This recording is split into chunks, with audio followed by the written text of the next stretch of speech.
that is where we're going to pick things up. Carmen glances at you all and nods. The dread demon of war it is. It'll take... it'll probably take us 2 or 3 days to prepare the army and get them all across the Bleakman. I suggest you, well, do whatever it is you feel would be helpful to you to prepare. It is going to be a... She casts a glance at Yuki and Melisandre. It's going to be a difficult battle.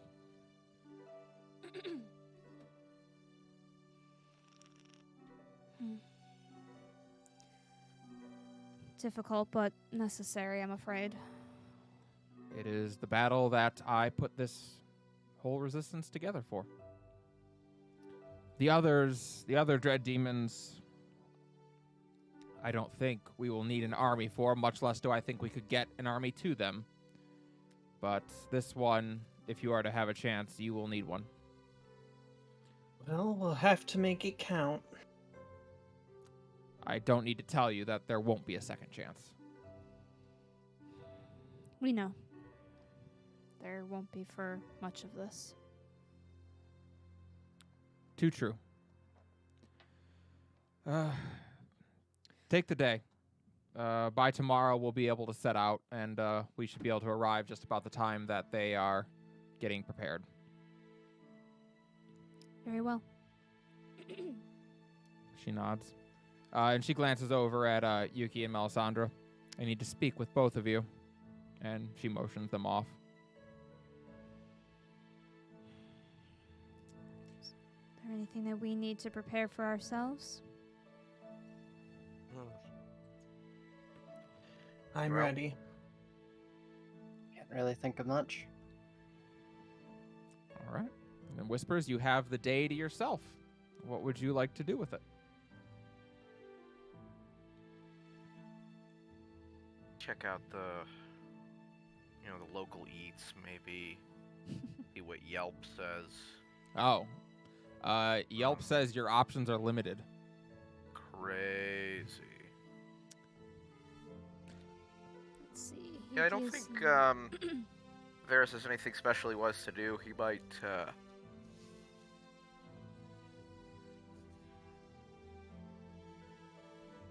he'll probably go to the forge. Okay. Is anyone else going with, or are you going by yourself? Realta wants to try to Sending Stone one more time, but Sure. she'll do that in the room Yep. because Sure. Um, Go ahead and roll a d20 for me.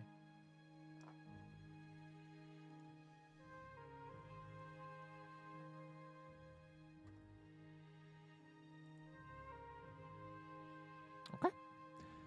So whoever wants to makes their way on over to the forge. As I said last time, the forge is pretty lively. You can see the various suits of armor that Kelsi has constructed over the years, each one seeming to improve a little bit on the last. The most recent ones look... Ironically, they look much smaller, but you get the sense that they are indeed quite sturdy. But her original one that was large and bulky, that one has been completely retired. But inside, you don't currently hear Kelsi hammering away. Instead, she's at a chalkboard and seems to be drawing and seeming to work out some plans.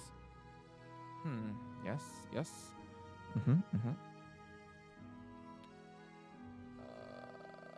Making something new. Oh, always. Oh, hello. Father.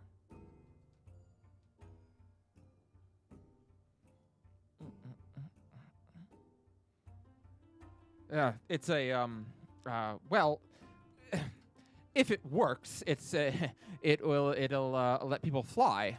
I don't think some of the numbers aren't coming out quite right. I'm pretty sure it could stay airborne at least for a minute. Does, Uh, it as, need, does it need to stay airborne longer than a minute?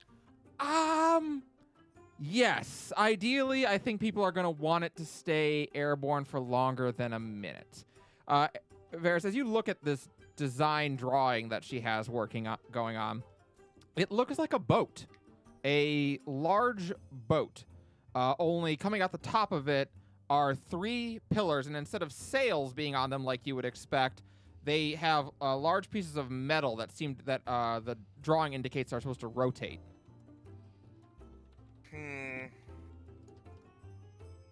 Interesting. You want a boat that flies. Well, it would be a lot more convenient for getting across land. That's fair. Hmm. It's impressive. No, it's not, because it doesn't work. But it will be once it does work. The problem? Weight?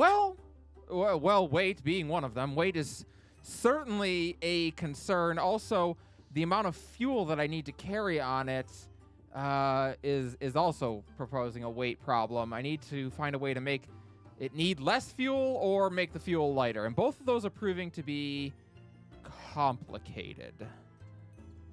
Use for fuel. What's that? What do you use for fuel? Currently coal. Coal. Yes. It is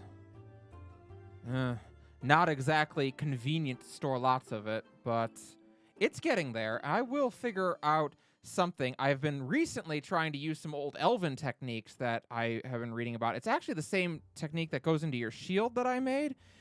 It should, if I can get it to work right, and also not explode, which does tend to happen. So not with your shield, though. Your shield will be fine. Don't worry about that one. Don't bang it on anything too hard. But it should be fine. But it's the same theory. But, of course, anytime you scale something up that much, things that are small and not a huge problem at that size become kind of a big problem. You see, your shield does the whole discharge thing. Well, originally, that was more of a bug and less of a feature, but then I realized that if you smack someone with it, it would really hurt them, so it became a feature, and that actually kind of solved my problem for me. Anyway, turns out that's not going to be as good when I have passengers on this thing, so that one I'm back to the drawing board on. To be able to hold a great deal of energy without discharging it against its will? Yeah, basically. How do eels do it? She thinks about that for a long moment. I mean, I don't know. I know that river eels at times can stun their prey, and obviously that takes a significant amount of charge. I mean, quite a bit less than you're talking about, but... No, but maybe. the concept might be the same. I'm going to need to catch some river eels. Well, I don't know if they're here anymore, but there used to be, quite some time ago, a stream that runs south of here that has small schools of fish. River eels like to feast on those. Typically, they would nest under rock-like grottos, so, well, you might just have to go fishing. Oh. As for the size, I don't know anything about the coal, and this probably isn't helpful at all, but,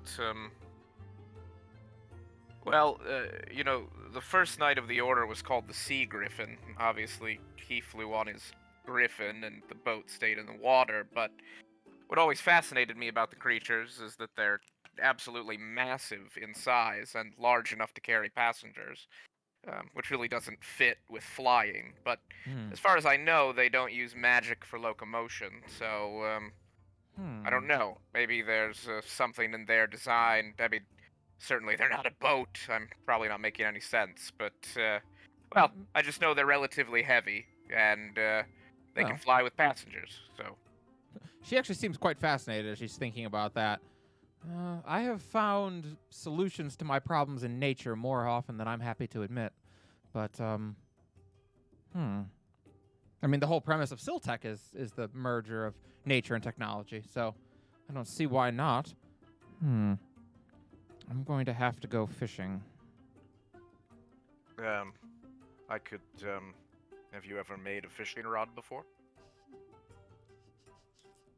I have not. I made a other device for catching fish once. Oh. Yes. I call it a grenade. Oh. The premise is quite simple. You pack a lot of explosive material into a very small compressed space, and when you pull the pin, it explodes. If you throw one in the lake, all the fish nearby die and float to the surface, and then they are much easier to catch. Suppose that makes a lot of sense. Definitely would get a lot. Do they generally stay intact at the end of that? The ones close by, not as much. The ones further away, definitely. Well, what might help is do you have wood here? She looks around the forest. He says, being an Varis sort of closes eye and goes, no, wood that we could carve. Oh, yes. Well, I need it for making hammers and weapons. We're going to make a fishing spear. Oh, So, I have rod and lots reel. of spears. Well, no, yes, absolutely, and they're probably very, very good at impaling people and messing them up. But that's the She thing nods. about a fishing spear. It's not good at messing things up. It's actually very, very precise. It's not complicated to make, but you don't want to make it like you make a spear to hurt someone. A spear to hurt someone needs to pierce and then hopefully fans to cause destruction. The breakdown of the body is the point, right? You're trying to kill someone. But if you're fishing, you want to preserve the body as much as possible because, well, you're going to eat it later. So actually, it has to be quite a bit more delicate. They're quite disposable in that way, and I don't doubt you could probably build one better than I can show you. But I suppose I could give you the basics on how they do, and after that, it's just a lot of patience. Especially if you use your grenade methodology, you're going to need to reach the fish at a distance, and you could just use a net, I suppose, but, well, whenever we hunted river eels, we used spears, so might be worth looking into. Here, I have no doubt you'll be able to make it better than me, but if you have something to draw on, I'll give you the dimensions. Make a persuasion check. Yeah.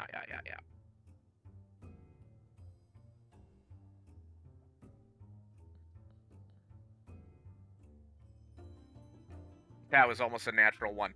16. She nods and gets out a piece of paper, a piece of parchment and charcoal, and alongside you, you sketch out the premise of the fishing pole and kind of explain it to her, and she makes some motions on and points out some things where things could be reinforced or made more hydrodynamic to make them move better. She also starts going off on a long tangent about how if we could get enough electricity to run through this thing, we could electrocute all the fish in the area, and it would be like an AoE fishing spear, which she thinks would be very cool. She also mentions something about like a rocket-repelled return to get the spear to come back to you if it doesn't work the first, like if you miss the first time.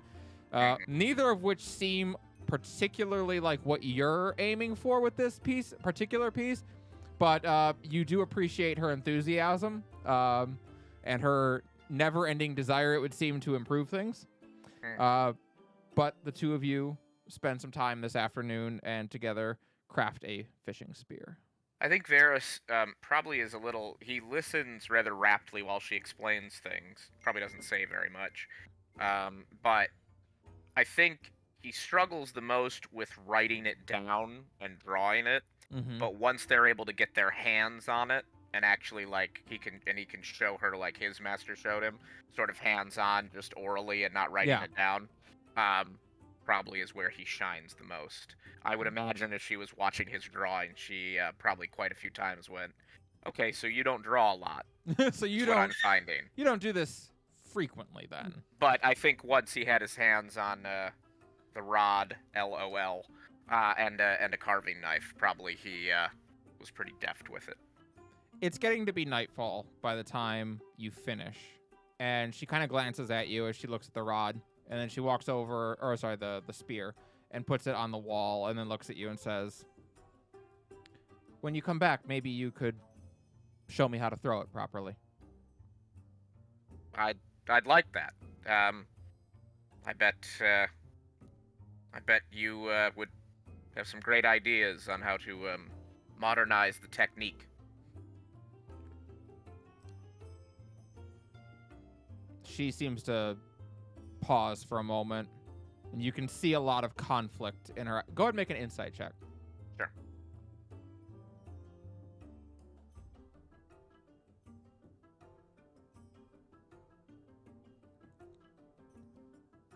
I rolled a natural one, and I have no modifier to insight. You have Whoa. inspo. You have inspo. Oh, I have inspo. I have an inspo. Let me use it. Let me use it here. This seems important. Yes, this seems important. Varis goes with that roll. I feel like Varis goes, I've solved fatherhood.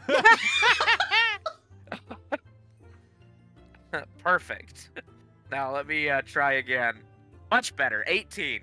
A Okay. 1 versus an 18. Whew. Okay. These are two very divergent timelines that we've gone down. Yeah, I'll say. As you look at this complicated look on her face, and it does take you a moment to try and piece together perhaps the emotion behind it. But you think back to speaking with Lieutenant Rayner when you were in the Geistmoor. And you think back to him telling you about her not having friends, losing her adoptive mother, losing him. And you recognize that when she came to this place, she probably found her birth mother and then has now started to lose her birth mother again to the forest. Anytime she makes a plan with her family, it doesn't last. And there is reticence to do so right now. But she nods. He started. Assume- Oh, sorry. Yeah, what you gonna say? If you, when you come back, Yes. I appreciate you letting me have a chance to go fishing in my old stomping grounds. I know it's not really very fair of me, but I was wondering if there was one other thing you could do for me. certainly, I am here to help. She puts on a big smile that you suspect might be a little forced. Sir Varis will take out the only other weapon that he started with, which is his sickle, which is the first thing that you get when you're an initiate, because it's used to. It's a tool. It can be a weapon, but it's used. It's also the first thing he ever killed a man with. Actually, and the first time he ever saved somebody. So, which I know I wrote about in that story that I sent you, Kelly. So he takes it out. It's a very old, beaten up, just steel sickle that he's taken care of. But he mostly uses it to cut plants and food stuff. I'm wondering. I hate to say it, but this doesn't really need a lot of improvement. But my master, he I guess you could say it was the closest thing I had to a father, and this is his name was Sir Braylor, and this is all I have left of him. Anyway, sentimentality aside, it's just I'm wondering, the wood is aged. It flew 10 years with me, and the metal is not the best, but it's old, and I guess I'm wondering if it's really a petty thing, but maybe you could just clean it up for me. I don't have time right now. I'll have to get it when I come back. But maybe if you have the time, if you could just, he just sort of awkwardly puts it on the table. Just get it in good a shape as possible. I'll, and he sort of, looks around. He doesn't know how to do this. He gets sort of a goofy look on his face. He goes, he looks at the sickle. He goes, I'm gonna come back for you, buddy. So don't go anywhere. She glances at it for a long, long moment. And she's quiet for a long moment, and it is long enough to make you be like, oh, God. I fucked up. But then she nods. It'll take me a week to finish it. I expect you'll be back then to pick it up. Yes. Oh, yes. Oh, that's perfect. Thank you so much. I know you're very busy. Really appreciate it. It means a lot to me. Safe travels, Father. Sir Varis balls openly. Just kidding. So Sir Varis just sort of looks at her a long time and gives her a little smile. I like to think that it might be a lot like the smile that back at a better time he gave the woman he loved before he fucked everything up. And he says, 1 week. I'll be here. I mean, She nods. sort of nods and says Okay. goodbye.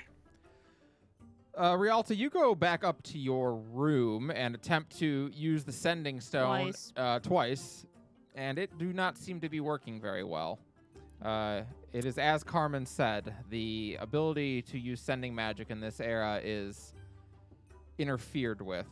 Although, for just a moment, you do catch a glimpse of a tattered long coat and raven black hair.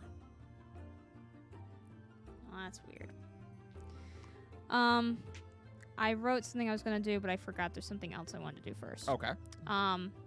So with that, she's confused and frustrated. But she's gonna go to the wall.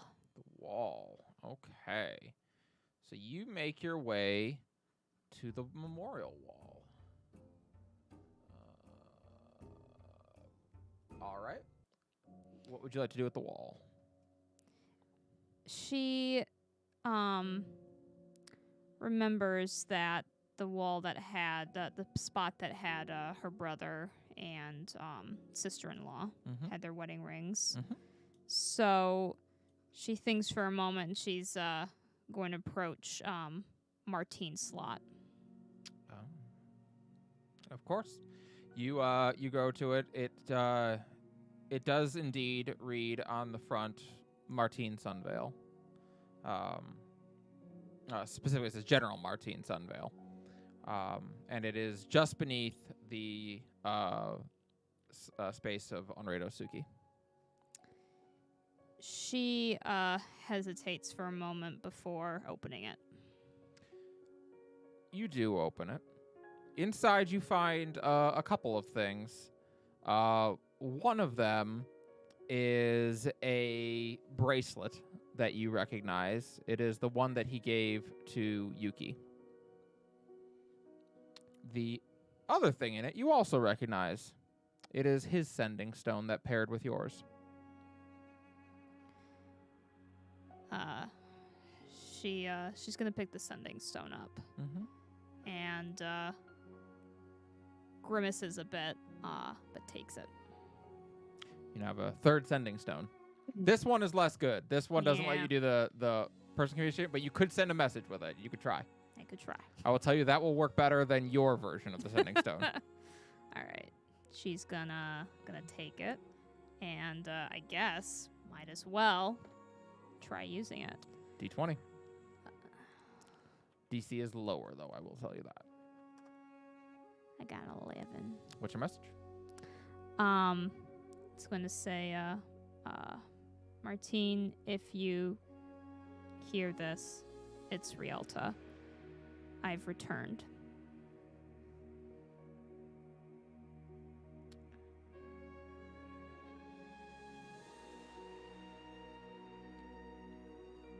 It's hard to say whether you hear something back. You're pretty certain that you do, but it's faint, like a whisper on the wind. But you hear, "Welcome back."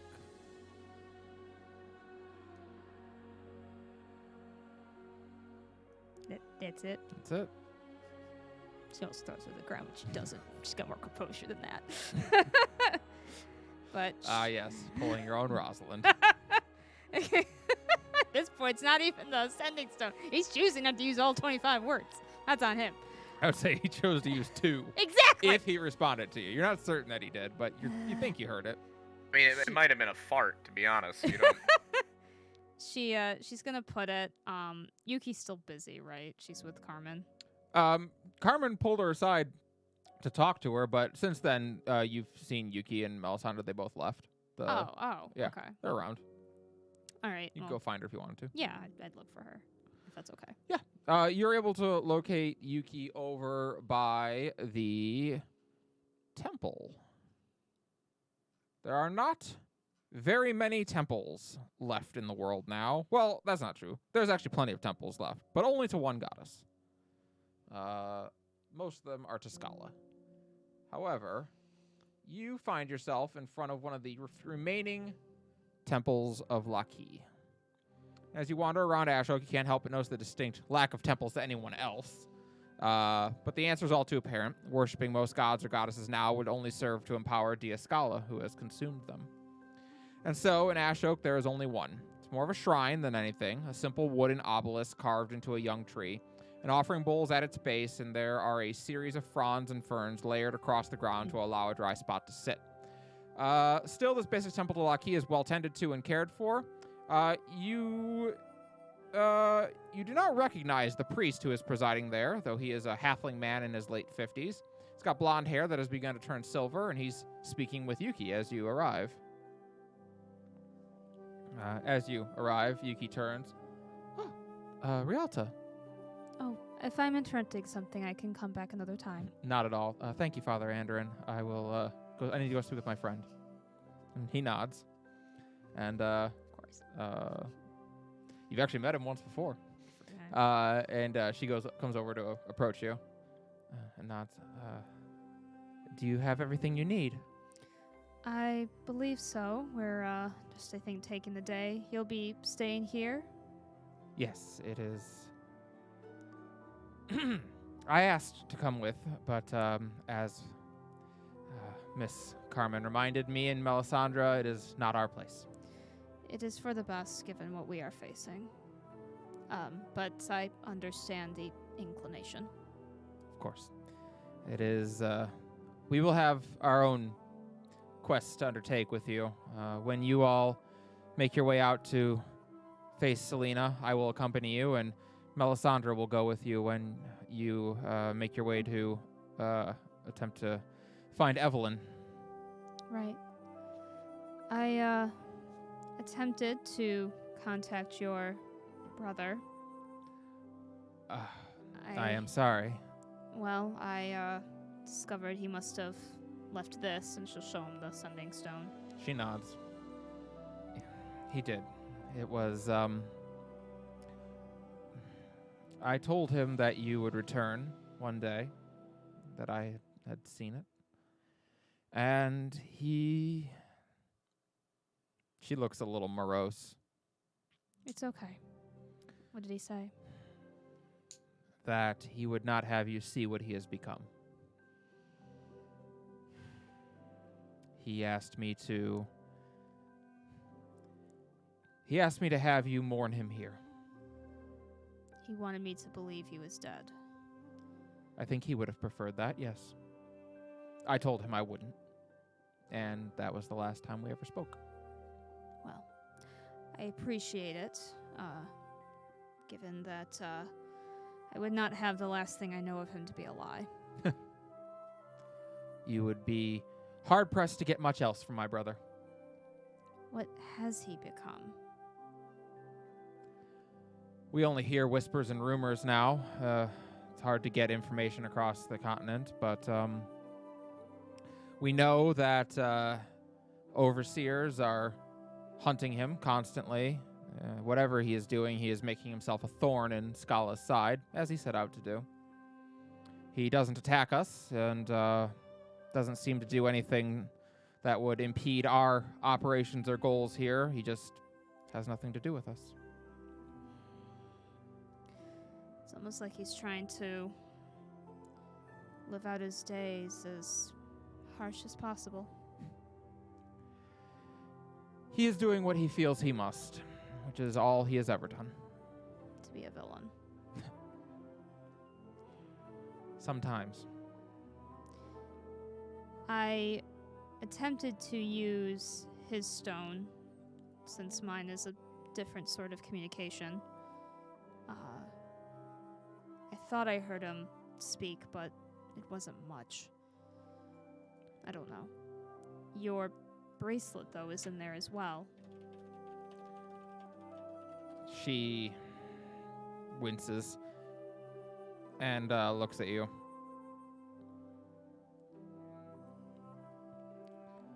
He left us when we needed him the most.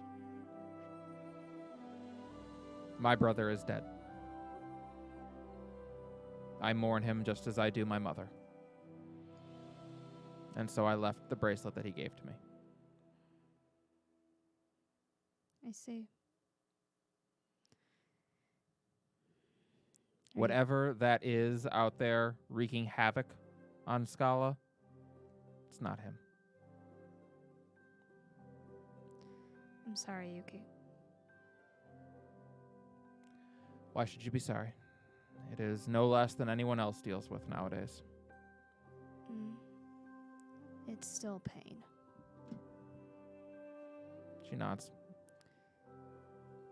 She'll reach out. She'll reach in her arms and she'll pull up her sleeves. That's what I meant to say. Sorry.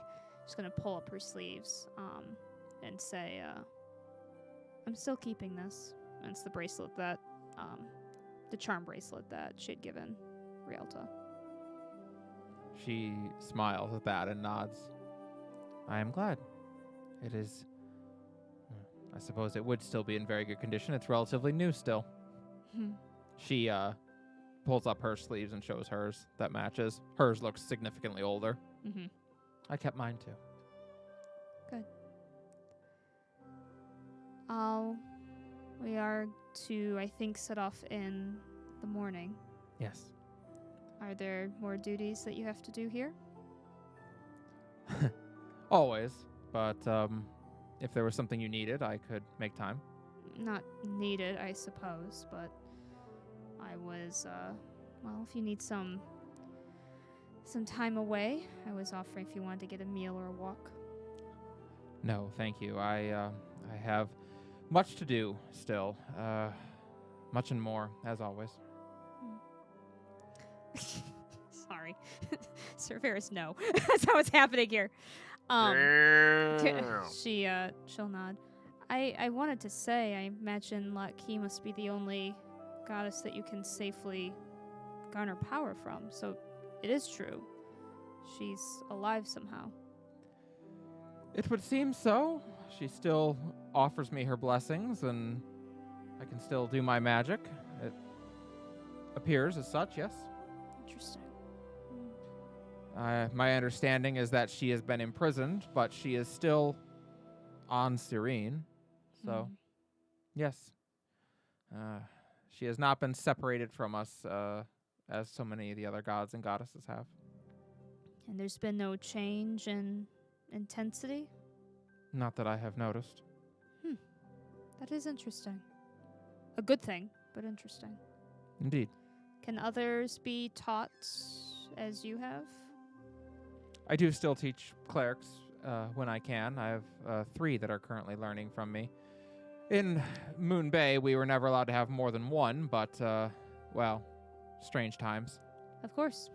Strange times must adapt. Well, I will leave you to your work. Safe travels, Realta. Of course. And please... It's nothing. What is it?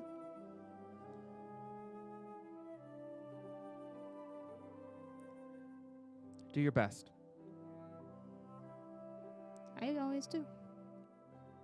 And you don't have to give your best every day. I respectfully disagree. And she bows her head.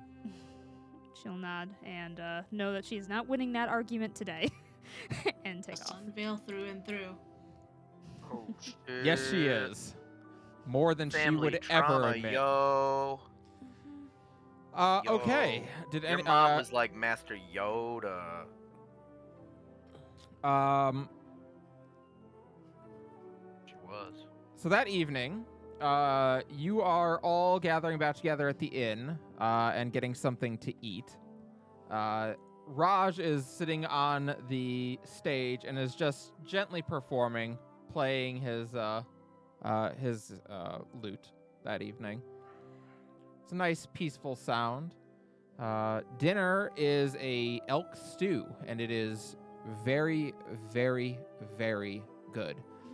Dessert is an apple pie, and it is very, very, very okay. It is... We got the wrong twin. I'm just kidding. It's all right. I'm just kidding. You've had better. You've definitely had worse, but... I don't know that Varis has ever had a better apple pie in this place. That's probably fair. The knights weren't big on pastry. Well, okay then. So, if there was nothing else, we can go to bed, or if there's more, we can do so. There Varys were gonna a make sure he's few got some in the acorns. chat. Say it again, Mal. There were a few in the chat. I was gonna say mine would be Fala would basically look for anybody that was close with Lana. Like ask around and anything. You actually are able to find someone who was supposedly quite close with Lana for a while. You are told that Melisandre was very close to Lana, that they got along very well. Supposedly she called Lana her big sister. Oh. So that evening, if you would like to find Melisandre, it's not hard to do. All you have to do is find Yuki. Fair enough. They're roommates.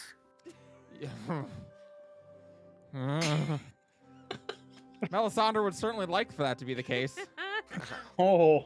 That's cool. They were close friends. Yeah, they're best friends. Just gals being pals, you know? Yeah. Gals being pals. Oh my god. Why do you only buy edible underwear?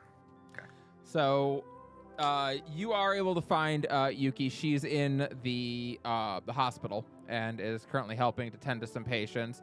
And as you are getting to the hospital, leaning against the outer wall of right by the door is Melisandre, who is on guard duty as always. However, not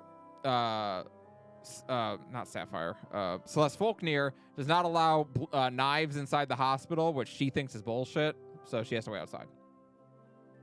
But don't hospitals have scalpels and shit? Yeah, It's well, not a knife. that's what Melisandre argued, but apparently they have different purposes.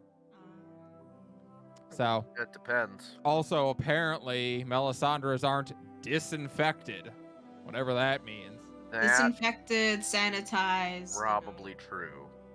So you see Melisandre just leaning against the wall outside. Notably, she does I not look wipe at you the as you blood approach. off every time I'm finished using them. What more do you want from me? I even spit shined them. I mean, that's about the size of it. Stargano, welcome in. Thank you for the raid. So yeah, she is out there. She notably does not look at you as you approach.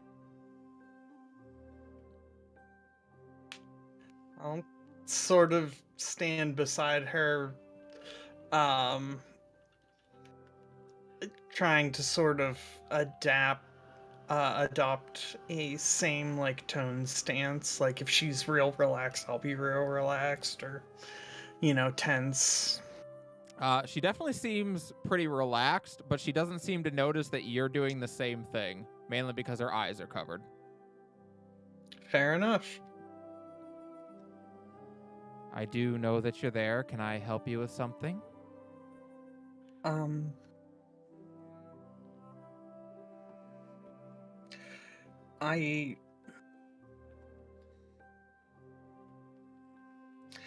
They said you were close with my sister.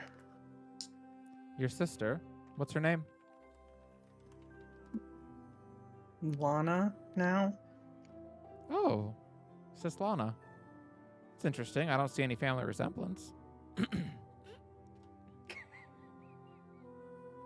She has a half smile as she says it. She definitely takes a moment for it to click. And just sort of frowns. You must be Fala. Yeah. Very nice to meet you. I knew your mother. She'll stiffen. She was very kind to me. All of them were. All of you were. But, Yes, they're quite a group. they are. You say they as if you're not part of it, though. And she'll just do that sort of like look away for a moment, She like doesn't gathering notice. her thoughts. Fair enough. Got some tough shit going on. Exactly.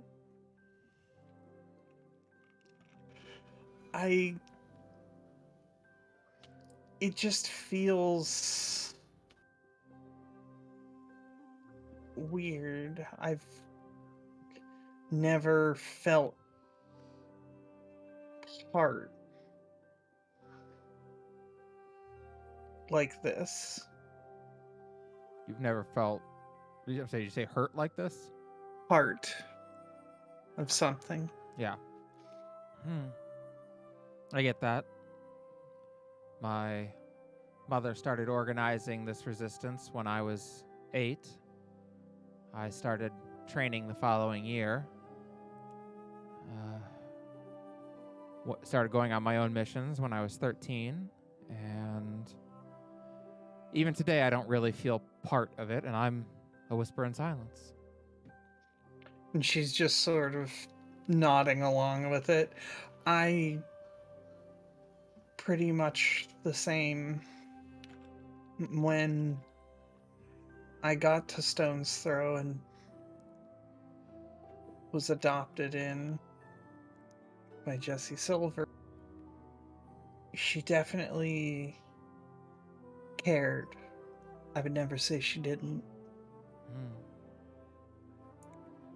But there's a different feeling to it here.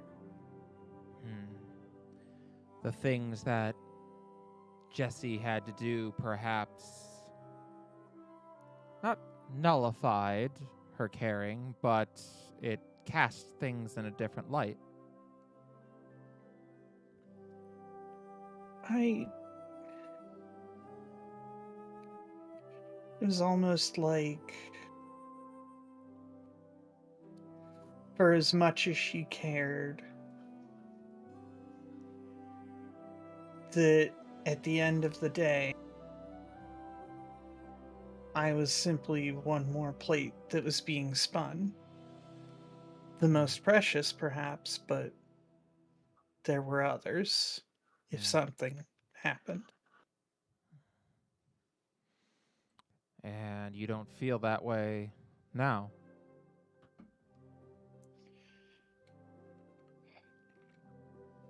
I'm not quite sure what I feel.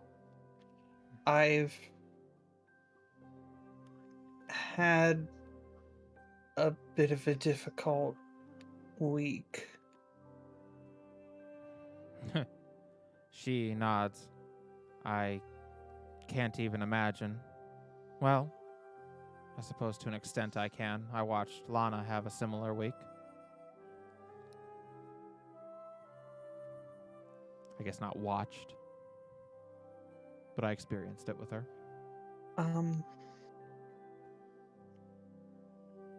The name, I've known her, I suppose, not all her life anymore. And this is the third name. What happened? The in the battle that was taking place at the time. And I apologize, my memory is a little sketchy. I was 8. But the battle that was happening when you all went to fight Scala, Lana's, contingent that she was leading were wiped out. She survived, her and maybe 2 others. But her girlfriend died. And after that, she said the name was too painful to keep using, so she changed it. I see.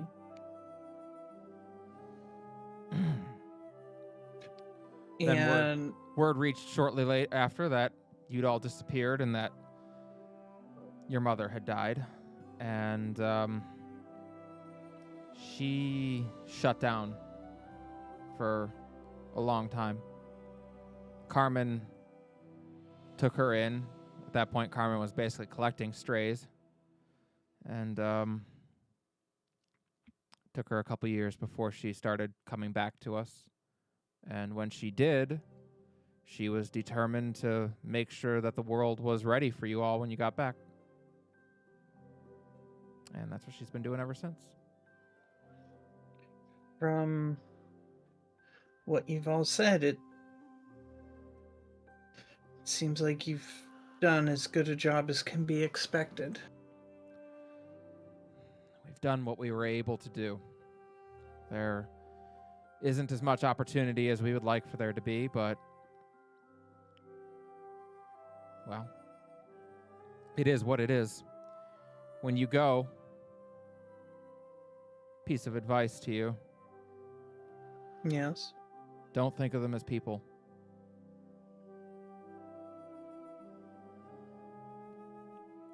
Oldest trick in the book. I'm glad, because they're not anymore. And she'll sort of let it be, silent for a few minutes. If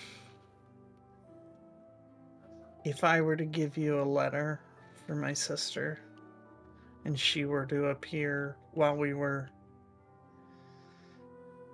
occupied, could you get it to her? She nods. I'll keep an eye out for her. She gives a half She smile is just not even noticing. Yes, Thank if you'll give me a letter, I will give it to her. I promise I won't read it. Thank you. And start quietly walking away. She Yeah, looks- She is so upset. Yeah, She's like, she those were is- primo. Oh, they were good. But Fala is just way too focused on trying to order her thoughts. She's like, ugh. This is my A material. Damn it. Tough crowd. Yuki comes out a moment later like, grow up. Oh, bro. Yeah. So, yeah. Melody, I know you want to talk to Raj and Caldana. Was there anything for you? Not after dinner. Okay. Melody, Raj is just gently strumming away at the up on the stage. So if you wanted to get up and talk to him, you can. I'm just I'm gonna wait for him to finish his set. Sure. Yep, he plays for about an hour, and then gets up and walks over. He seems happy to see that you're responsive today, because you were not last time he saw you. But he nods. You look well, Melody. As well as can be. Oh, thank you. I'm sorry you had to see me in that kind of state. Melody, dear, there is no need to apologize. It is, well, to be expected. You have all had quite a shock. As difficult as it has been, I cannot imagine having to come to this world without having to see how we got here.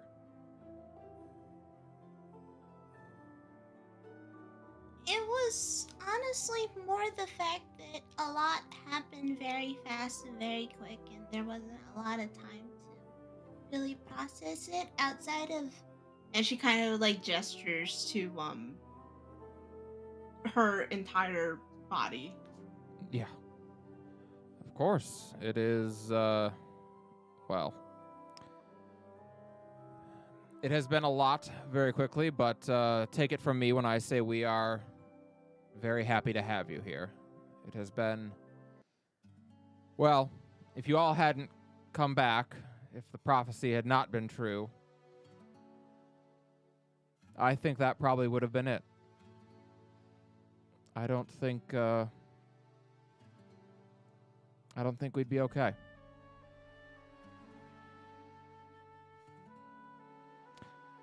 I've been completely forgetting that his voice is super raspy now, so I apologize. No, he took a lozenge. Yeah, he's doing great now. He's fine. He took a No. lozenge. He had some lemon tea. It's Yeah. fine. Yeah, with honey.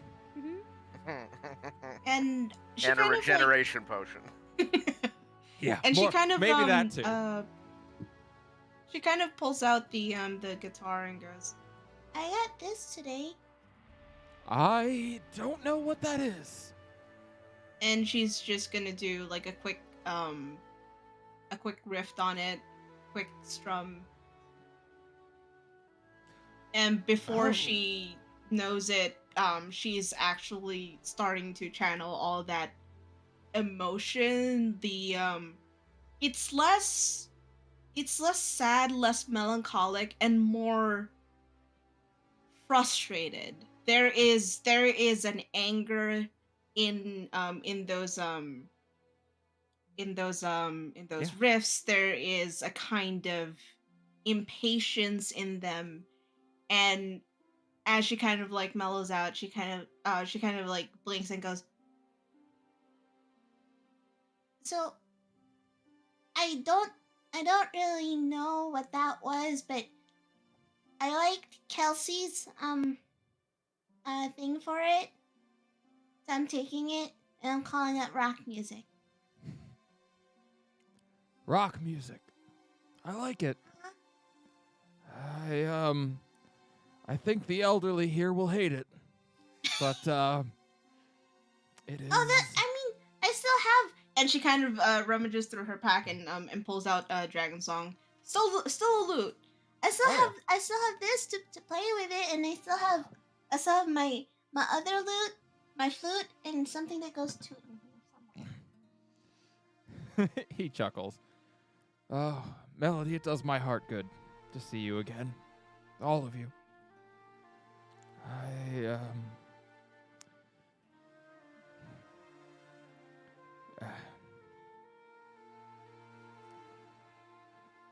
Did I tell you that I had a daughter while you were away? And she kind of like squishes her cheek at that, and her ears just kind of like wiggle at that, and she's like, No, what? I suppose more accurately, I met my daughter while you were away. What? Yes, she's, well, now I guess she'd be about your age. But, well, she was in Mina's Grove.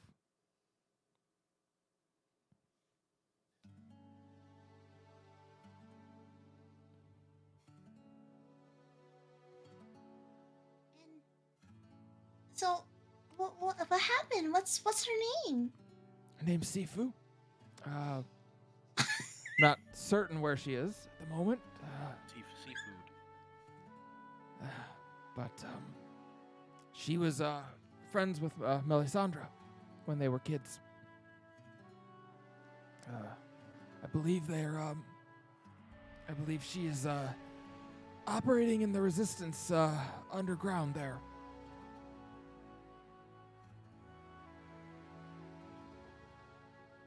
Wait, when you say friends with Melly, Like,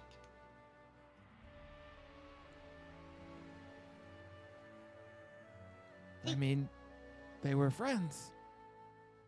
no, Like, as in, like roommates. No, as that's in, Yuki. Oh. as in. Oh, there is a lot I gotta catch up on. Well, I will leave you to it. I am going to retire early tonight. I've decided to enlist. I haven't fought in 10 years, but, well, I think I would rather... I think I would rather die out there than here. I'd rather try to give Sifu a chance at something.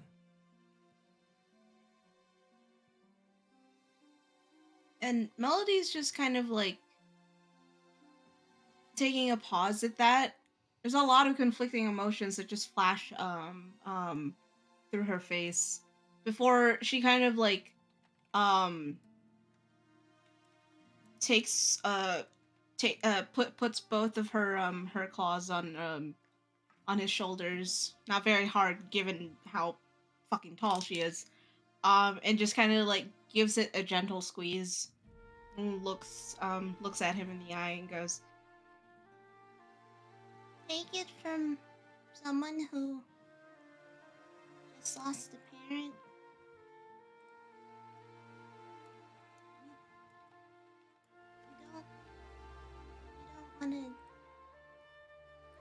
You don't wanna do that to someone. He nods. I don't want to. But take it from someone who's been a parent. I would give anything to give my daughter a chance at a better world than this.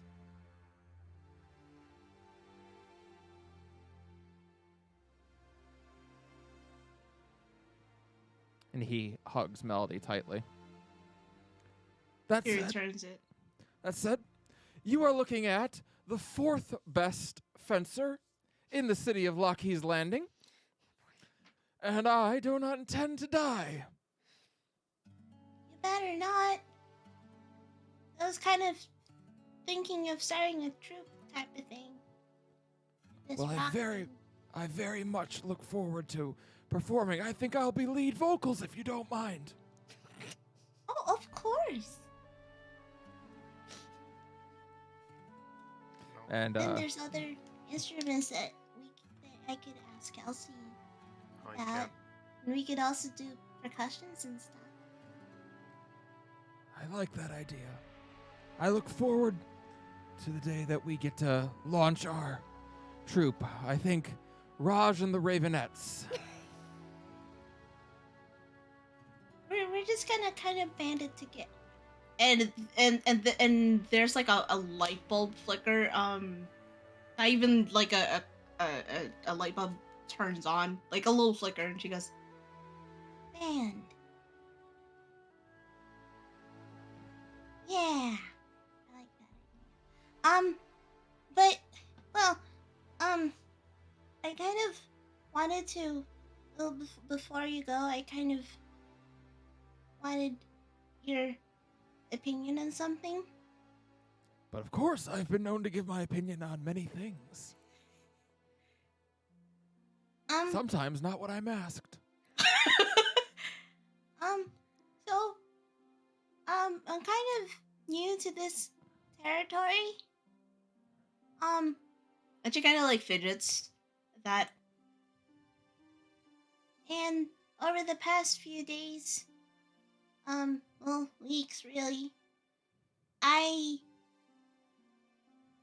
been kind of struggling because of a lot of things, but this one was like, I'm a bard, and you're a bard, but in your repertoire you had like these things called or songs that are about love and stuff, and I was like,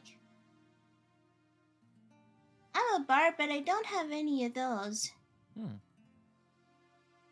And I listen to other bards, and they have songs of love, and I guess like at some point I didn't really get it, cause like there are a lot of them that had a lot of talking about physical acts, and I was like, I don't really get that. But good on them. Makes people feel a lot.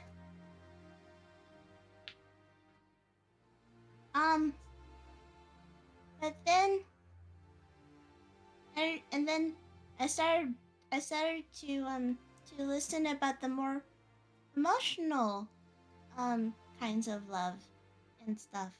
And it's like it comes from the heart and everything. And the last few times I tried to make one that was like that, I didn't really get it. Cause I guess like there was this one guy who was like, I dedicate this to my muse, and I'm like, what's a muse? And for the longest time, I was like, what? I don't really get it, cause like a muse is, I guess, like a source of inspiration and stuff. And I'm like, but my source of inspiration are my mama and my mom, and the love I feel for and the beauty for the world and stuff. But for this kind of specific love, it's like it doesn't really apply to that. And then I met someone. Then I started having these feelings. Like not the angry feeling. That was Varis from like very long time ago. He made me so mad. I learned that was anger, and I learned that has been inside me the entire time, and that wasn't just a feeling I get when I get frustrated. But yeah, it was this feeling where it was like I could feel my claws get really tingly. There was like a warmth that spread to my chest and stuff.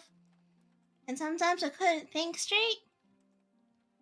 And I thought she was like the prettiest dragonborn I ever did see. He's got like a look on his face of like, mm-hmm. Well, my dear, I believe you have what is called in the business a crush. A crush? I don't want to crush her. I have missed you, Melody. So I think what you're trying to tell me is that you were fascinated by this person. You fancied them. And well, that is certainly the beginnings of love.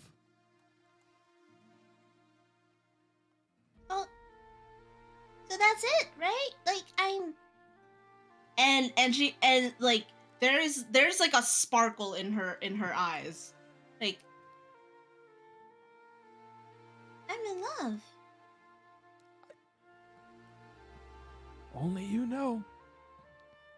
There is no definition of love. Everyone experiences it differently. But you know.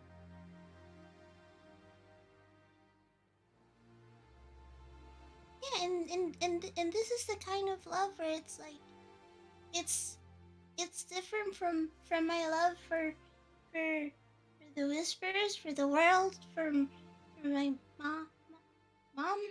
Mm-hmm. My mama. No, this is the kind of love where I want, where it's like I want this love. I want this I want her to be my partner, my equal. I want to. Somebody tell them to kiss. Yeah. Well, Somebody tell them. it has been. Like I want to experience a lot of things with her, and It's kissing, Melody. That's what you're You want to? It's a kiss thing. You're not there. Melody, I'm just teasing. I don't know. You're in the background. obviously 10 years It's like have I'm passed. close.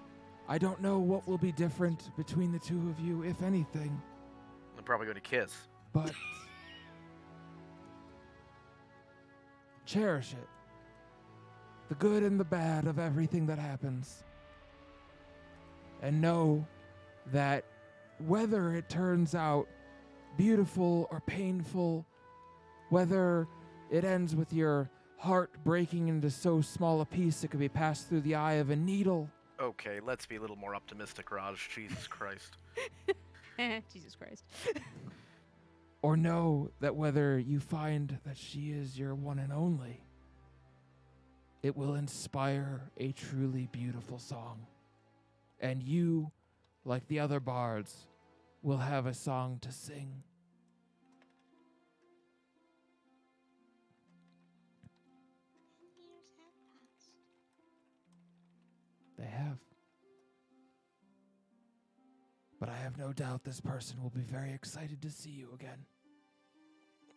I know I am. And Raj is going to pull her into a tight hug.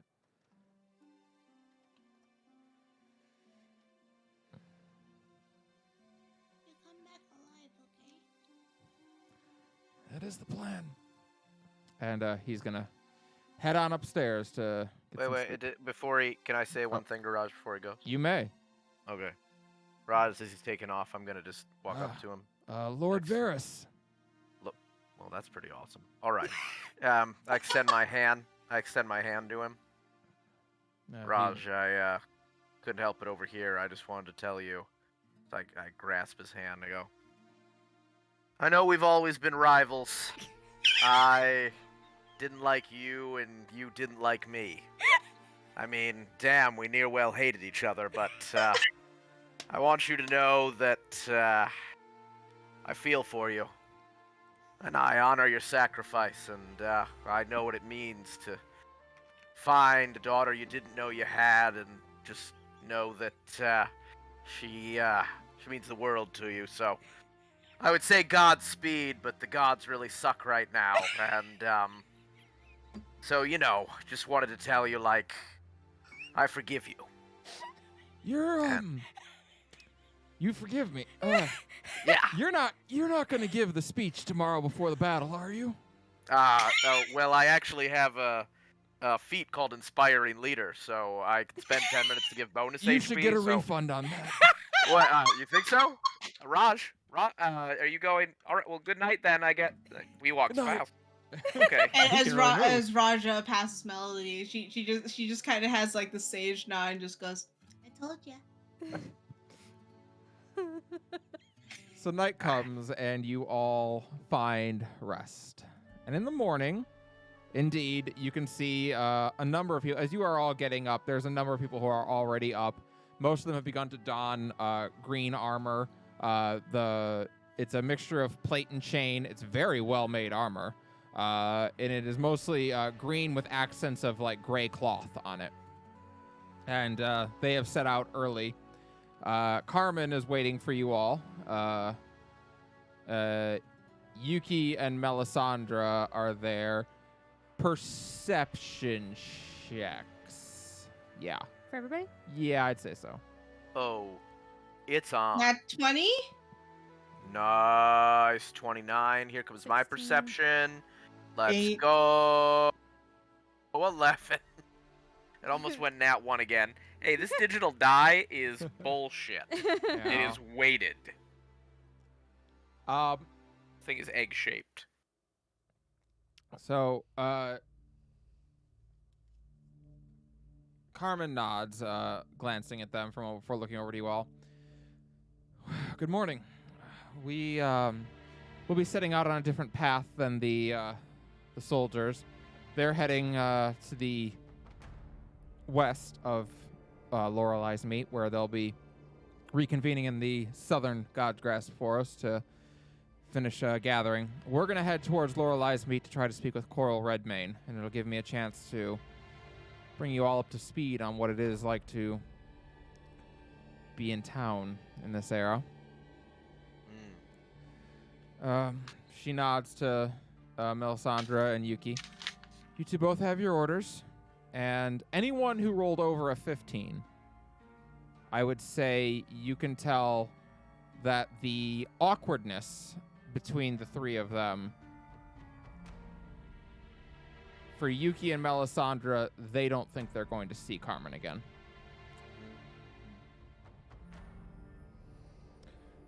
And they both nod. Melisandre salutes. Yes, mother. And Yuki nods as well.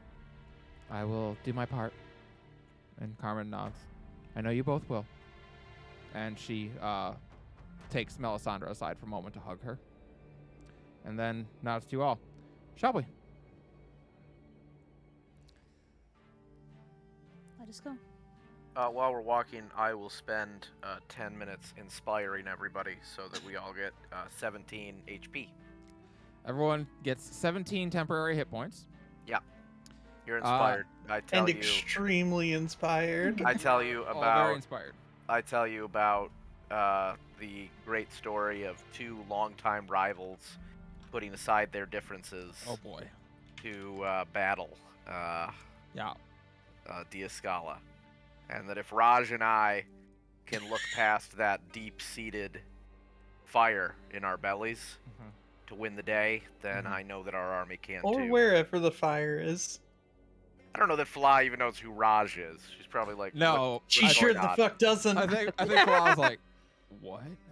Hey, the guy that can't sing? The fuck? She's definitely gonna lean over to Melody. What is he going on about? So 17 temporary hit points. So most of you don't understand what he's talking about, but you do feel better because even if just for a moment you weren't thinking about this world and what you all have to go do. Varys. Well, yeah. despite it all, Varis is still Varis, and that is oddly reassuring. Yeah, Yeah. basically. It's the power of the idiot savant. Caldana, roll d20 for me. Oh no. Is this to be inspired? Probably. 19? Okay. Nice. What do you mean, Caldana, okay, 19's amazing. Caldana, you feel weird. Okay, that's bullshit. Might have just been some bad food you ate or something, though. It's probably fine. Oh my god, Anyway. you have a brain worm. You have a yerk. This is Animorphs. You're being taken over. You make your way south through the God's Grass Forest. Varis, this is a very familiar walk for you. You made it many, many times. As you're making your way south, you actually do pass by the river that you intend to go fish with Kelsi at when you return. Carmen also seems to know her way around quite well. She seems to have made this trip a number of times, which would make sense since she's probably going to these cities to steal food regularly. So, but you continue south at the edge of the tree line, which for you, Varis, is weird because there isn't usually an edge of the tree line. There's usually a river and then more forest. But in this era now, there is the edge of the tree line, and here, everything, as far as you can see, is burned to ash. Fallen trees, bones litter the area, and a thick coat of ash is on the ground as you start setting out onward, still south through this ashy wasteland. Carmen glances back. In the early days, Scala took to burning through this whole section here, so we didn't have easy access to the river anymore. We have to walk about 2 hours through this wasteland now to access the river, and there's no cover, which would normally not be ideal, but fortunately our scouts have reported that we shouldn't have any trouble getting to the river right now. How very ruthless and cunning of her. She is nothing if not both of those things. She will burn the very world she says she wishes dominion over if it even has 1 ounce of it she cannot control. Yes. Very true. So she hasn't changed, goddess or not. In all the ways that matter? No. She has not. Just her methods. And you continue on south until you reach the Bleakman River. It is a sizable river. How would you all like to try to cross it? Is Grandma still in the wagon, or she died of dysentery? She's definitely died of dysentery. You can chalk the wagon if you want to. All right, let's chalk this bad boy. Fuck it. Put the Oh, sorry, oxen you up. Caulk the wagon, sorry. No, we're gonna chalk it. Varys Yeah, is not chalk good it. It's with very wagons. different. He doesn't know how to do wagons, so he gets some chalk out. You get back down, and Yeah. Kelsey's like, "You tried to do what?" Yeah, I thought He drew on the side of it to like it did not work. It's a make it terrible look surface like a for boat. chalk. So I wrote swim on it, and it didn't work. Okay. Well, do you know how to spell swim? I know that it has letters. Do you know any letters? I've seen them before. Okay. So I have shape water, but I also. Oh, are you gonna part the Red Sea? I mean, shape Fuck water yeah. kind of Fuck. does. We Do all you have have to walk like. on water? No, well, 'Cause I I didn't. think that hits multiple people. I didn't prepare it. I know technically. that, did Falah get... Oh no, Falah, you don't have the boots. Varys is the only She one. did not. So Varys has The boots flying went in the boots. volcano. So Varys is literally hovering over like an inch above the water right now. He's like, we ready to go, or... She glances. Carmen looks over. She has a ring of water walking that she slips onto her finger. Oh man, Varys was gonna offer to princess carrier. That's It all is right, not next a- time. It's not a particularly fast river. If you just want to try to swim it. I was gonna, yeah, that's what I was going to ask. Is, I feel decent about that. All right. I can shape water for myself, Oh, got 5 it. feet at a time. So Realta is going to shape water around herself to make a bubble that she's going to walk through all the way around. 5 feet at a I'll time. swim I it, love it. yeah. Caldana, Falah are Swimming. going to swim it, and Melody, what are you going to do? I'm also gonna swim it, to be All right. honest. Melody, Caldana, and Falah, give me an athletics check. I wish Melody had like a canoe and she's like paddling with the guitar. Would it be possible to argue acrobatics in this case? I would like to cartwheel Argue. through the water. Please argue away. What if we did it synchronized style? Oh, I know how to do wait, no. Okay, that's great. Go with that one instead. That's actually better than what I was gonna say. That is definitely acrobatics, so That for is- sure you should allow that. I But if you- would argue that's performance. But okay, fine. If you don't allow that, I'll assist. fascist. Yeah, we should all be assisting each other. I let How- you how guys long- do a fucking travel montage to How- pass a check one. I actually have an idea. This is really fucking stupid. I have an idea that I think acrobatics would work. People want to do it. How far across is this river? It's probably about 20 feet. Perfect. I have Oh, 50 feet of okay. rope, and I have pittance. I want to use Oh, my flying yeah. boots to pin the Tightrope. rope on one side and make a tightrope on the other, and let her tightrope across, and when she's done, I'm just gonna go back. Falah can use acrobatics then. Hell yeah! That's fucking. You imagine people watching me do this up? They're like, Falah, just try swimming. It's not that hard. And she's like, trust me, the tightrope's better. I'm like, I I'm want so you- sweaty. I want Honestly, you to know, looking- Carmen watches this entire process and is like, you all defeated Scala, huh? Oh, you didn't even use the I rope mean- for that. We didn't. That's why we're still here doing this. Yeah, actually, We Carmen. we beat Fair one point. of her generals with the chaos brew that Realta has. With Oh. Oh, the the what? the My possums Oh, have the possums. done a lot. possums. Right. I forgot. She was there that night. Yeah, the possums have actually helped quite a few times. No, that was me committing to swimming and then realizing, oh shit, this character does not Yeah. have 20 strength. Yeah, you shit athletics. Yeah. All right. So, Can Caldana, I you- also use acrobatics? Sure, you Does can that tightrope matter? walk. Yeah, absolutely. Kelly's like, I have lost Somehow control of that's plots. easier than learning to swim. 25. Okay. For how fucking tall am I? Hold on. You're like Listen, 7 feet tall. Listen, For like Varys was a bas- 6'4" dragonborn, she's very light on her feet. Listen, Varys was basically in the Super Boy Scouts. He knows how to tie a knot. All right, Yeah. this thing is he knows how to pitch a 10. These pittons are in right, Oh my god. and they are and not okay. It's a different type of I mean, voice. he knows Well, how to do that too. Yeah, I mean, it's All right. gotten him into trouble before. all right, Melody, you make Yeah. it. Caldana, you make it. Falah, what's your acrobatics? 13. 13. All right. You are all able to make it. Falah, you kind of like stumble once or twice where you're like, okay, well. Caldana, you make it across. Okay. Melody cartwheels across it.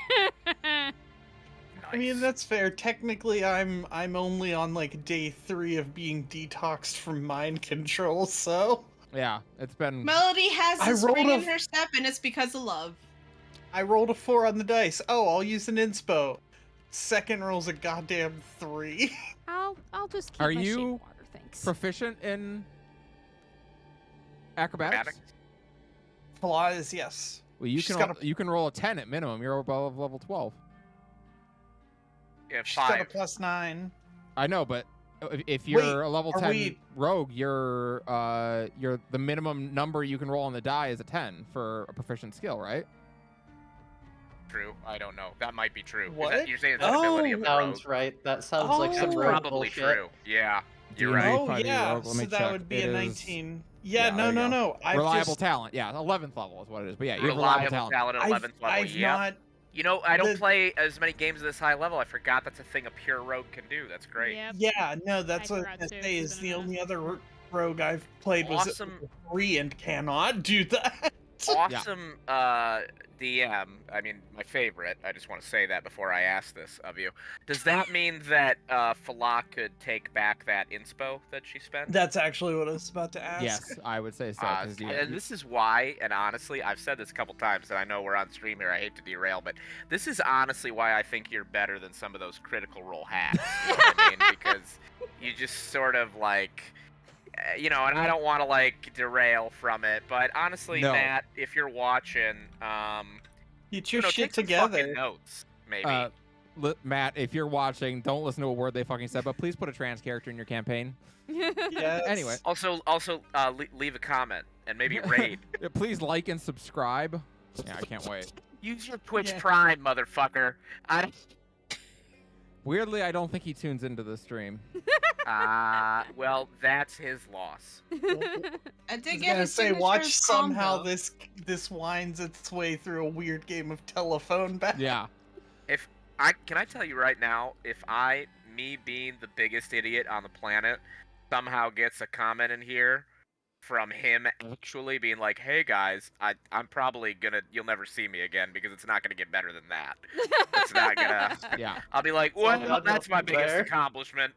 My Not life going has peaked. Time to retire." So, now across the Bleakman River, it's an hour's walk to Loreleis Meet. It's evening as you are all arriving. The rest of the detachment has begun to set up camp over in the God's Grasp now to your west. But Carmen has taken you all on ahead to the city proper. And it certainly isn't quite how you remember it. The sleepy little hamlet was never much of a city, but now it looks even more run down than it did that night so long ago that you arrived there. The huts are given to disrepair, and the roads are now well overgrown. The fields are long since reclaimed by the forest, and the city looks to be all but abandoned.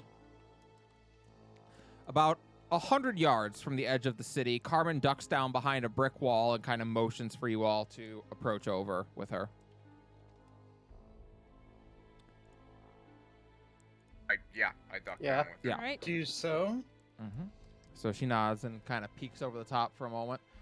All right, so this is your first time in civilization since you returned, so here's the crash course. Generally speaking, they won't notice you. You're not important to them, you're not relevant to their lives, but if you make a problem of yourself, like someone who's sleeping, they can be awakened, so don't. If you do that, the overseers are going to be on you in a heartbeat, so...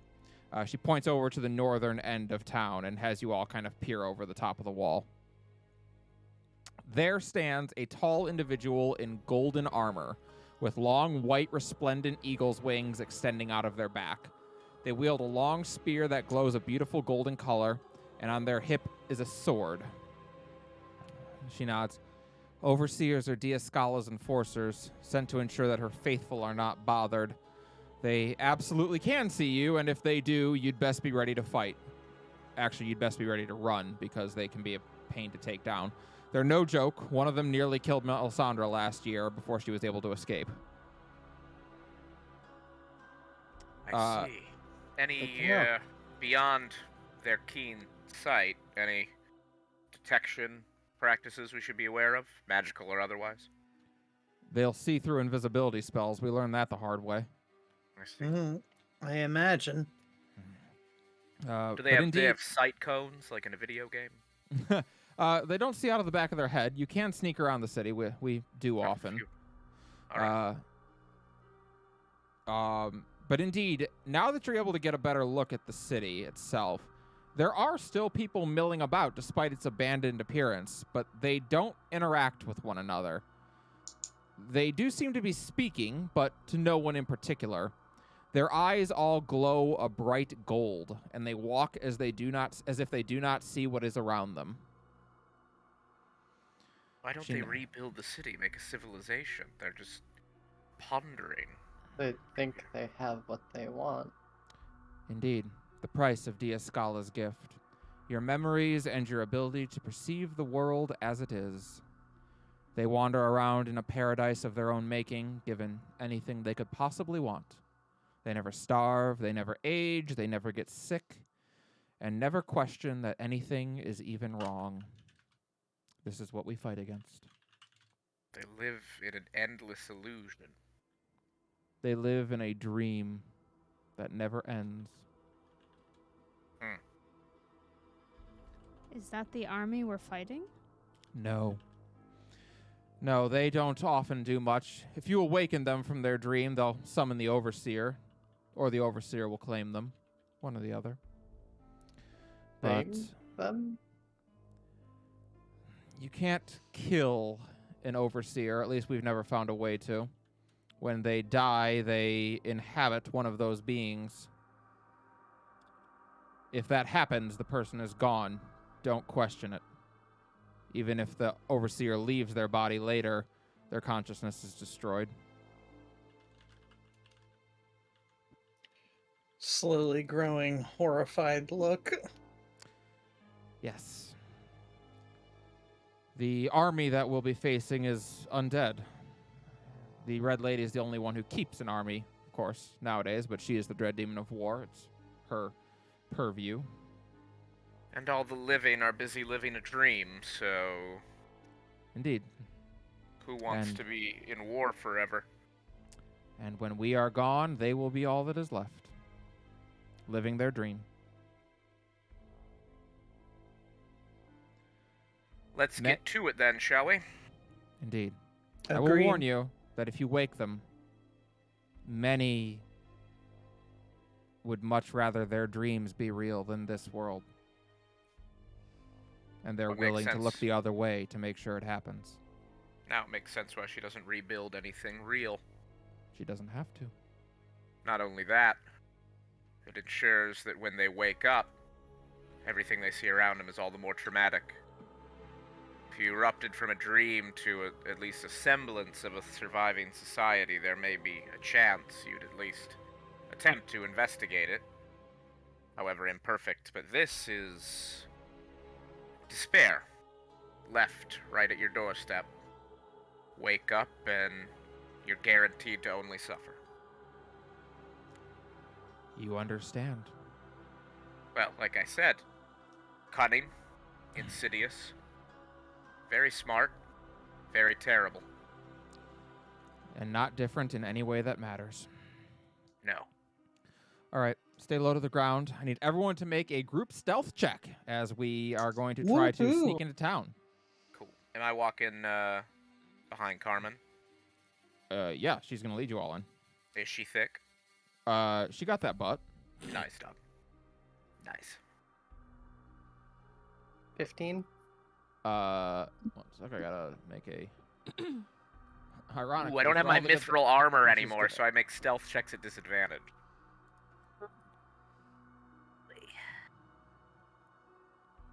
Well, lucky for you, Wait, she what is happened to very your good armor? at stealth.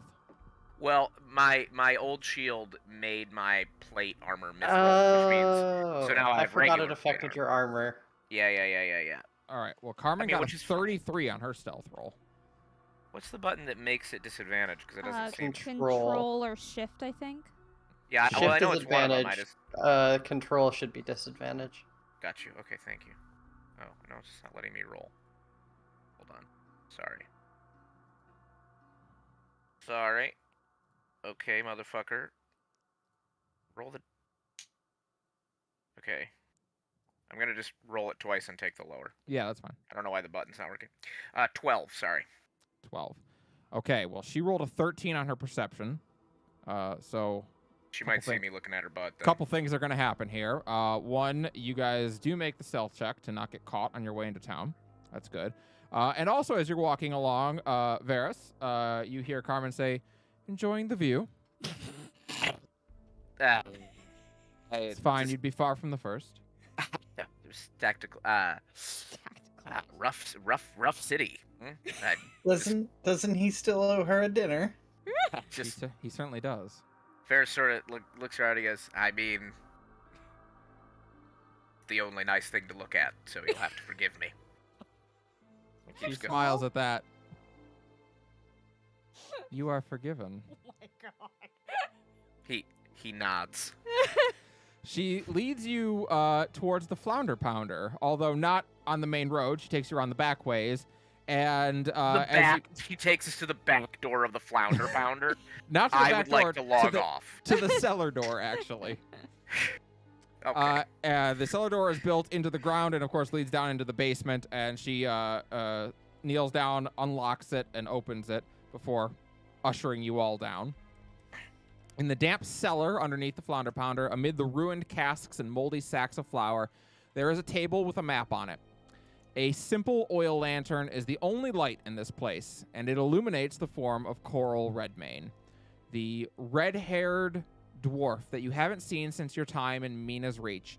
And he looks a good bit more haggard now than he did then, although he didn't look the best then either. He has a lot more gray in both his hair and in his beard, but he looks up and kind of smiles, lights up, as it were. Stars above, it really is you. Don't look a day older than when you left the mines. Oh, wow. A few months.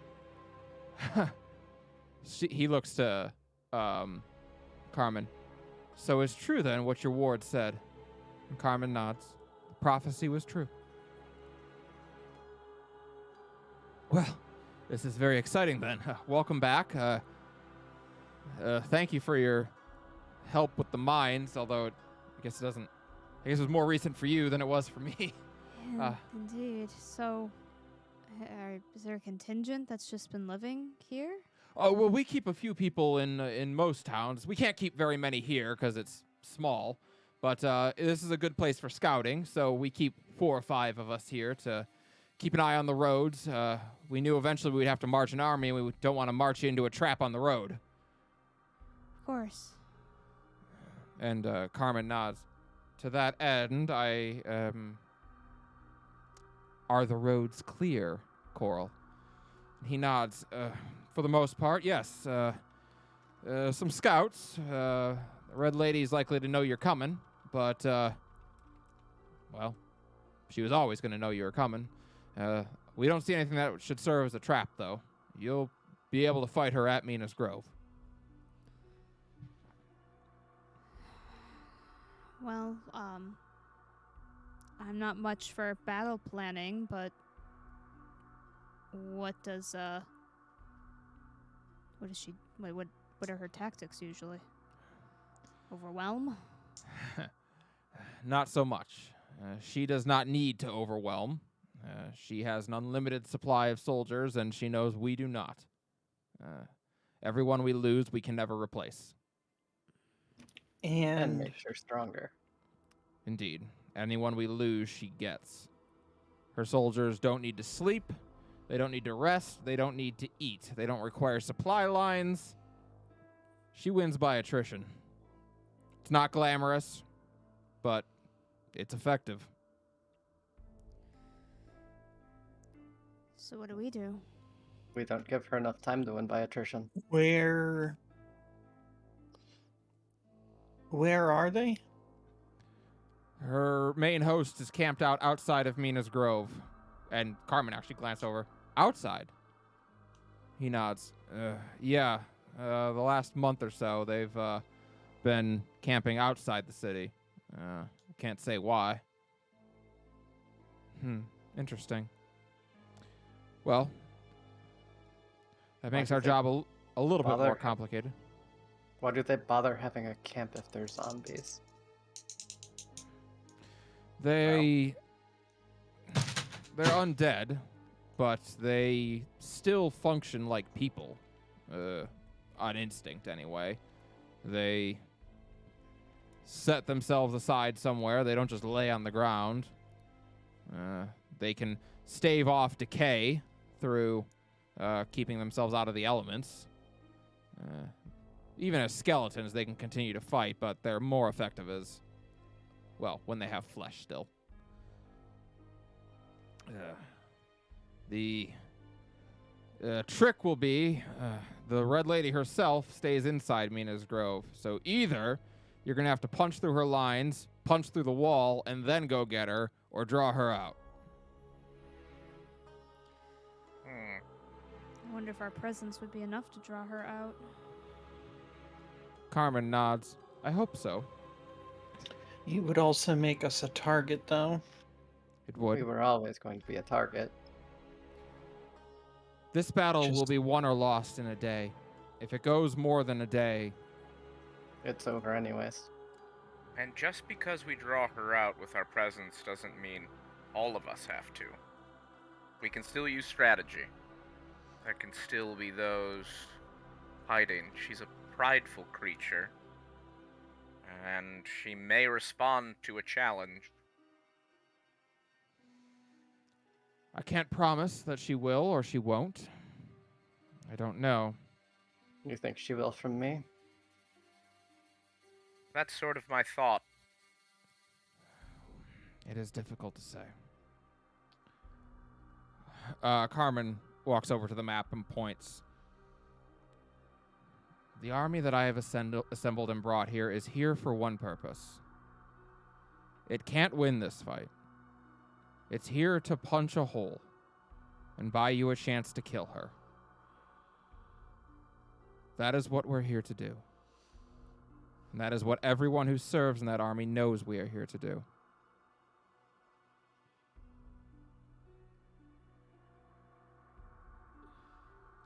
We will approach Mina's Grove from the west. We will have Caldana attempt to issue a challenge and see if she responds to it. Either she will, or she'll send her army out to go kill Caldana, in which case we will meet them. We will punch a hole through their front lines and buy you all a chance to get in. That will be your opportunity to kill the Red Lady. If she does not come out, then we will hold the line as long as we can. If we can convince her it's in her best interest to oversee the battle personally, that may be another way we get her out. Kill enough of those bastards and she'll have to coordinate them more directly. Precisely. They are undead, they are relentless, but they are not smart.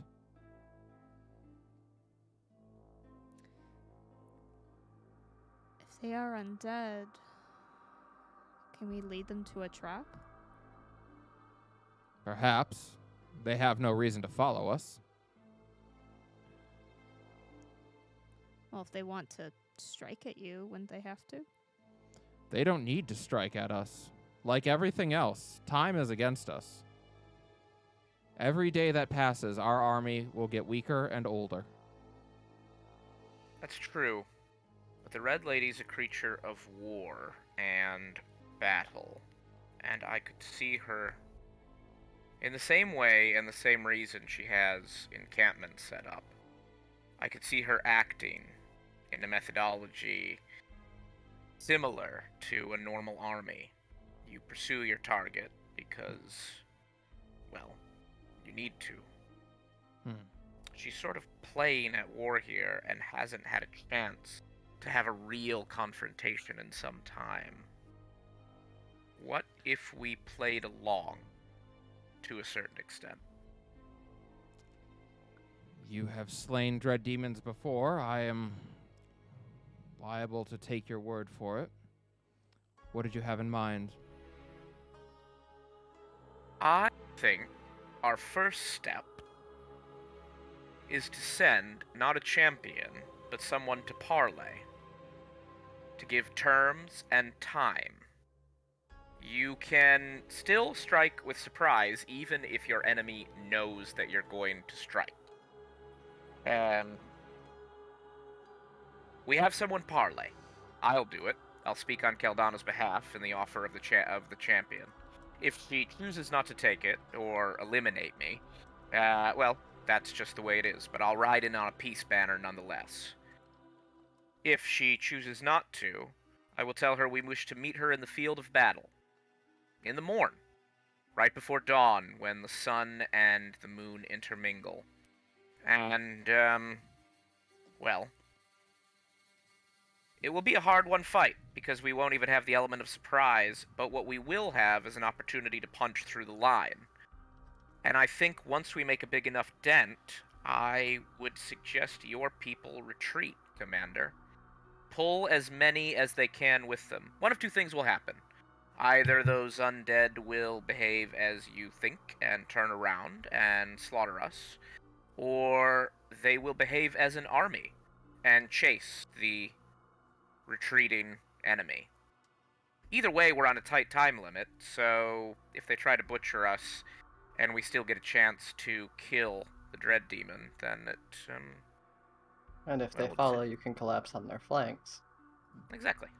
If we have enough people to do so, yes. Our numbers are not in our favor. Roughly 2,500 against 10,000. And everyone we lose becomes one of theirs. But it's not a horrible plan. All the more Say reason for one to be thing. smart about it. You cannot ride out under a peace banner. Oh. Killing you would be more valuable to her than killing this entire army. Suppose you're right about that. The Correl symbol. nods. I'll do it. Shrugs. I'm not much in a fight anymore, so. Yes, I suppose that's most appropriate. You know, we won't know what she chooses to do to you when she sends a messenger back. I think she might answer the messenger, but that doesn't mean that I necessarily trust that she will honor the laws of, the old laws of, well, you know, sacred guest right. With all due respect, sir, I didn't enlist here to live. Well, Claw then, gives him a little nod of respect at that. well then, soldier, the terms are as follows. We demand unconditional surrender, that she stand down her army, and that she forsake Dia Scala, and kneel before the leader of the resistance in repentance. The only repentance that will be fitting is her life. Should she disagree to those terms, we are willing to offer her a chance at some smidge of honor. She may challenge Keldana in one-on-one combat. I understand. And if she lacks the courage to do that, then we will see her army at dawn. I understand. I will ride out at first light. Soldier, do you have any messages you wish us to give anyone? Or do you not be able to give them yourself? He shakes his head. I'm all that's left. You're all we'll need. Thank you. He nods. And you all, at that, are able to gather up the remaining resistance members who are in Loreleis Meet and head back to the southern Godsgrass Forest, where you meet up with the encampment. And there...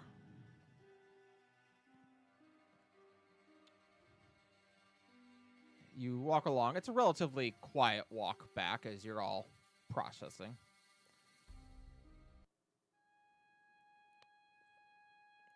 You make your way back, and you're brought out into a clearing inside the God's Grasp. Realta, you recognize this place. A long time ago, you had a vision of Selena here in this very place looking for her son in the forest. The large clearing where she eventually gave up and ignited. As you're all brought out into the clearing, you can finally see the fruits of Carmen's decade-long labor. Standing before you are 2,500 soldiers of all different background. Tieflings, elves, humans, Uruk, dragonborn, dwarves, and halflings all stand side by side in a neatly organized column. Each of them wears a matching set of armor, green with gray accents. Taking a deep breath, Carmen bids them all to kneel, and they do. I have gone by many names in my lifetime. Nightshade, Carmen, Mother, and on one esteemed occasion, Father Alexander, but that is a story for another night. But of all the names I have gone by, Commander Rayla continues to be the one I find the strangest. Each and every one of you has sworn an oath to fight Diascala until your dying breath.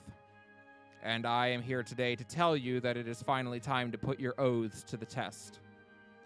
Long ago, I met a man who told me that lies could be a useful tool for helping the masses to achieve greatness. I respectfully disagree. I have no intention of lying to you. You have a right to know what we face. But it is no different than what we have faced for 10 years. Oblivion, an end to our way of life. We will not be granted comfort in the idea that our children will live on. The army we face numbers 10,000 soldiers. They do not need to sleep, rest, eat. They can continue to fight even after suffering grievous wounds, and each one of us that falls becomes another among their ranks. But we do not throw away our lives needlessly. We have, at long last, a means to strike a blow against Diascala, to actually turn the tide of things. As prophesied, the whispers in silence have returned. They who have already killed dread demons are among us once more. We cannot defeat the army of the Red Lady, but we can punch a hole in it large enough to give them a chance to kill her. And in doing so, we give the loved ones we leave behind her here a chance to see another generation, a chance to live on, a chance to shape a future of their own choosing, to not live as we had to live. I don't know about you, but I would happily die for that chance. And if you would too, then I bid you stand and fight with me. And slowly, people begin to rise. First just a couple at a time, but soon they begin to rise in droves, drawing their weapons and raising them. And the United Allies of Serene prepare for war one final time. Can Melody add to Carmen's speech? You may. Melody's gonna step forward and gonna give a little wave and go and clear her throat and go. This world may be white and gold right now, but with your help, we can bring back the colors. We can blaze a path forward with it. Beautiful. You all get a rousing cheer from the people who are, well, many of them seem to know why they're here, but they don't care. They've known since the day they enlisted, and they're ready to fight. And night comes, and you all settle down to sleep. It is a restless night, I would say, given the knowledge of what is to come in the morning. But you all do find sleep eventually. And early in the morning, you are all roused, before the sun has even risen, and you begin your march west across the plains towards Mina's Grove. It is around sunrise as you arrive on the outskirts of Mina's Grove. You can see the city in the distance, and much like Loreleis Meet, it is in decay.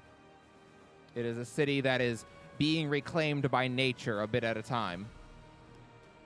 And out front of it, there are thousands of undead littering the landscape, littering the fields where once you saw great fields of corn and of winter crops being grown. In between the mountains and the lake there, you now just see thousands of undead dotting the landscape. And riding back towards you is Correl Redmane. Most of him. Okay. Well, he's missing his head. That is not a good thing to not have. We should have seen that coming. He's also missing his skin. Man, he was flayed alive and beheaded. He did not leave home prepared. He did I don't think there's it's just, Varis is I would describe Varys's attitude as not thrilled at the moment. Carmen glances at you, Caldana and Varis. I would say you have your answer. Aye. She needs an army to beat us. All right. The battle will be broken into 2 phases, the first of which is the mass combat phase. It's going to be a good time. First, before we do that, Caldana, I need you to roll a d20 for me. Oh no. Why does this feel super ominous?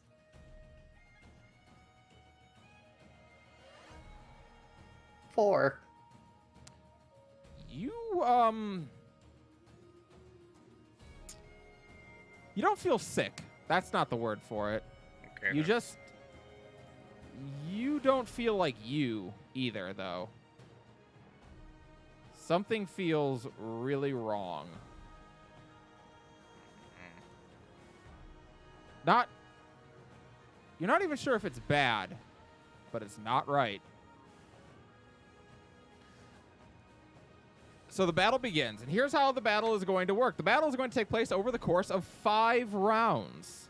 And in these 5 rounds, things will either, you'll either face struggles or you will have opportunities. When you have an opportunity or a struggle, each of you will get to decide how you want to tackle it. You'll get to make a skill check for me, and you will also get to decide if you want to try to do so in a safe fashion, a conservative fashion, a brave fashion, or a heroic fashion, and the DC goes up for each one. If you succeed, you'll get more points at the end. If you fail, you will not get any points towards your success. Your army has 100 hit points. It needs to still have at least 1 hit point at the end of the 5th round, or your army will be routed. So, first round, I need one of you 5 to give me a d20 roll. Unmodified. I'll do the first one. Oh, no, okay, Falah, go for it. Okay. All right, Falah, give me a d20 roll unmodified. 7. Okay, so we will be facing a struggle as we start. Go ahead and roll a d100 for me, Falah. Pain. How big of a table did you make? It's big. It's a struggle table. It's a struggle table. That would be an 80. An 80. Okay. It's either good or bad. Yep. So the battle It has ain't begun.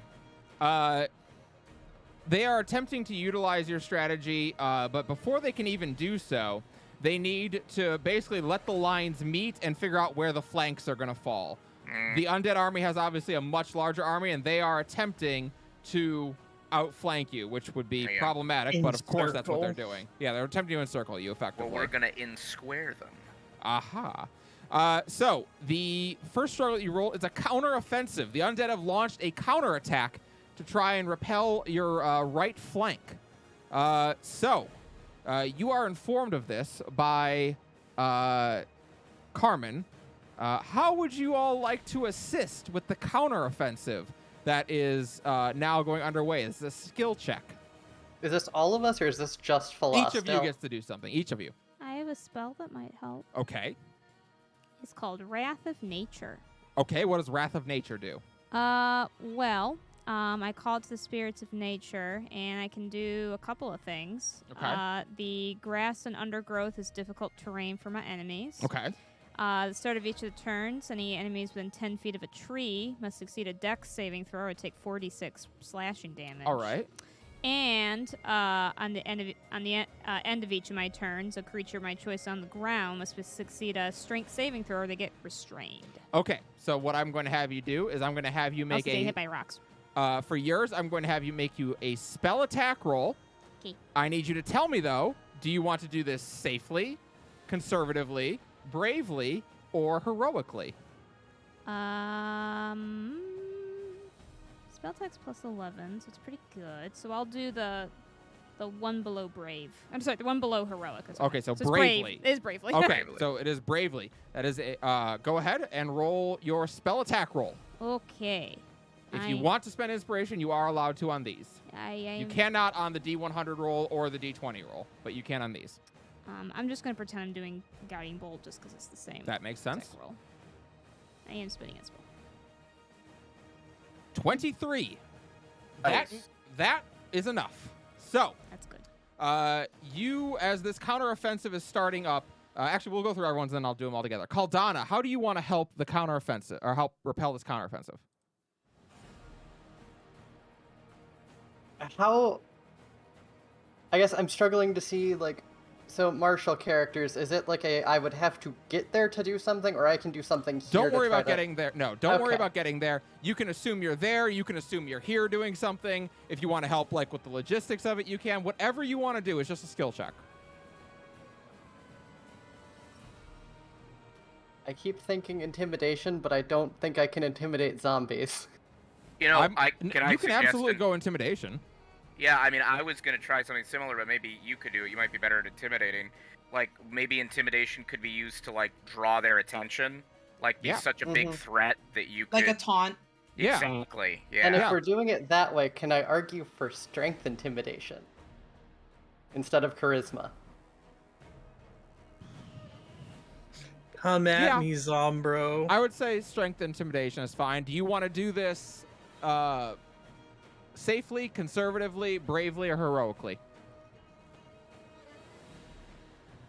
Hold on is all in on this. We're gonna try heroically. Okay. Hell yeah. Go ahead and make a strength intimidation check.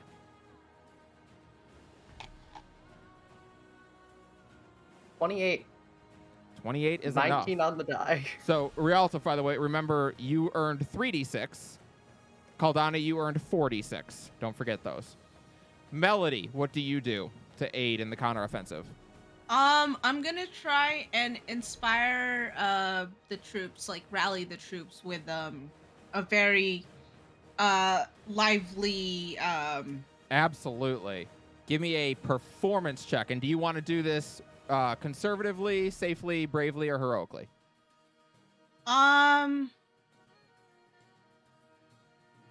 we're gonna do conservatively. Okay. Go ahead and give me a performance check.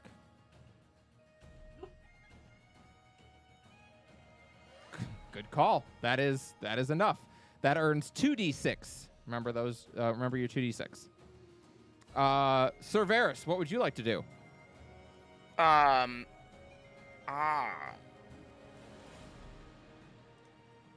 Just double checking one thing.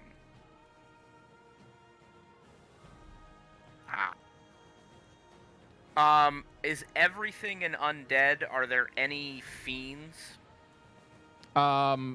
They are mostly undead. There are a couple of lesser fiends that are serving as commanders. Okay. I want to try to turn the commanders with my turn the faithless. Okay. I mean, I'm not saying I can get all of them, but I would like to pick Sure. a commander, and I can turn a Fey or Fiend. I can't turn undead. Let's call that. Yeah. Let's call And that a spell attack.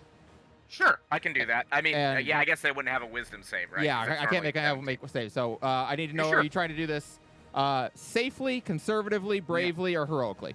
Heroically, I'm gonna All right. fucking blast their buttholes. Make a spell attack for me. You got it. Callie, I have a question at the end of the round. Okay.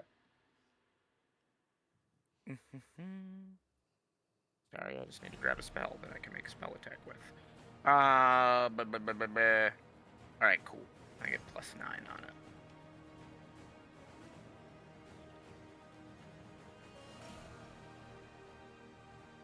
And it didn't go through. I'm gonna use my inspiration on it. I got Alright. 15, so a little bit better. I got an 18. That is not enough for heroically.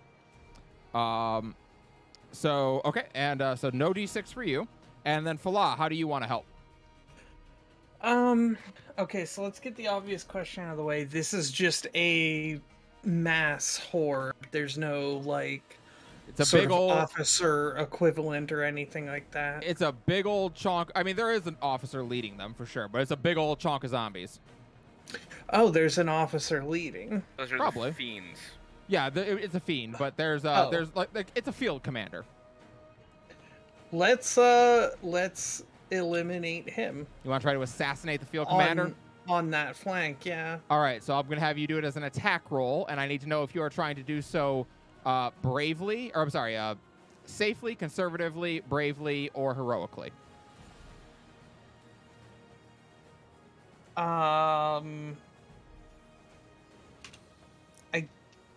How does the tiering on that work We out? don't know. You the don't DCs, quite know but yet, I but do you're know- No. you're I starting mean, to in piece terms together. of scale. I mean, at this point, you can probably know it's 10, 15, 20, 25 DCs. No, I meant like easy, medium, hard, Oh, nightmare. sorry. Yeah, that's in order. They're Okay. safely is easy, conservative is medium, bravely is hard, and yeah, heroically Heroic is is- nightmare. Yeah. She would do this conservatively because it's so dangerous. Go for it. Go ahead and make an attack roll.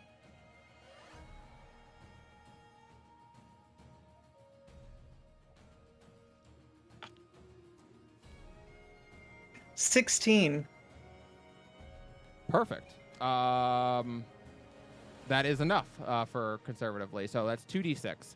So as this counteroffensive is launched and kind of crashes into the line, Realta and Melody are the first ones on the scene. Realta, you cast your spell, and indeed the trees around them start whipping around, grabbing undead and throwing them as the terrain becomes difficult and sludgy for them to try to walk through. Melody, your music inspires the troops there, and they are fighting hard. Caldana shows up coming off the left side here, looking like the fucking Red Lady reborn on the battlefield, as she's got basically like phoenix wings erupting out of her back, and she looks pissed as hell. And a bunch of the officers are like trying to like turn their armies to get them to go like take care of her, because they're like, holy shit, whisper in silence. Sir Varis, you aren't able to turn the soldiers away, but you are able to get one to turn and face the wrong direction long enough for Falah to get in and jab her blade into its back and take it out. You guys earned 11 d6s, I believe, right? It was 3, 4, 2, and 2. Yes. I got 2. I just pulled I 2 had out of 4, my yeah. bag. All right, so you earned 11 d6s that round, which are going to go up against the enemy's 10 d6s that they have at the moment. And they also get a bonus because they had it was a struggle versus a opportunity. So, Falah, go ahead and roll 11 d6 for me.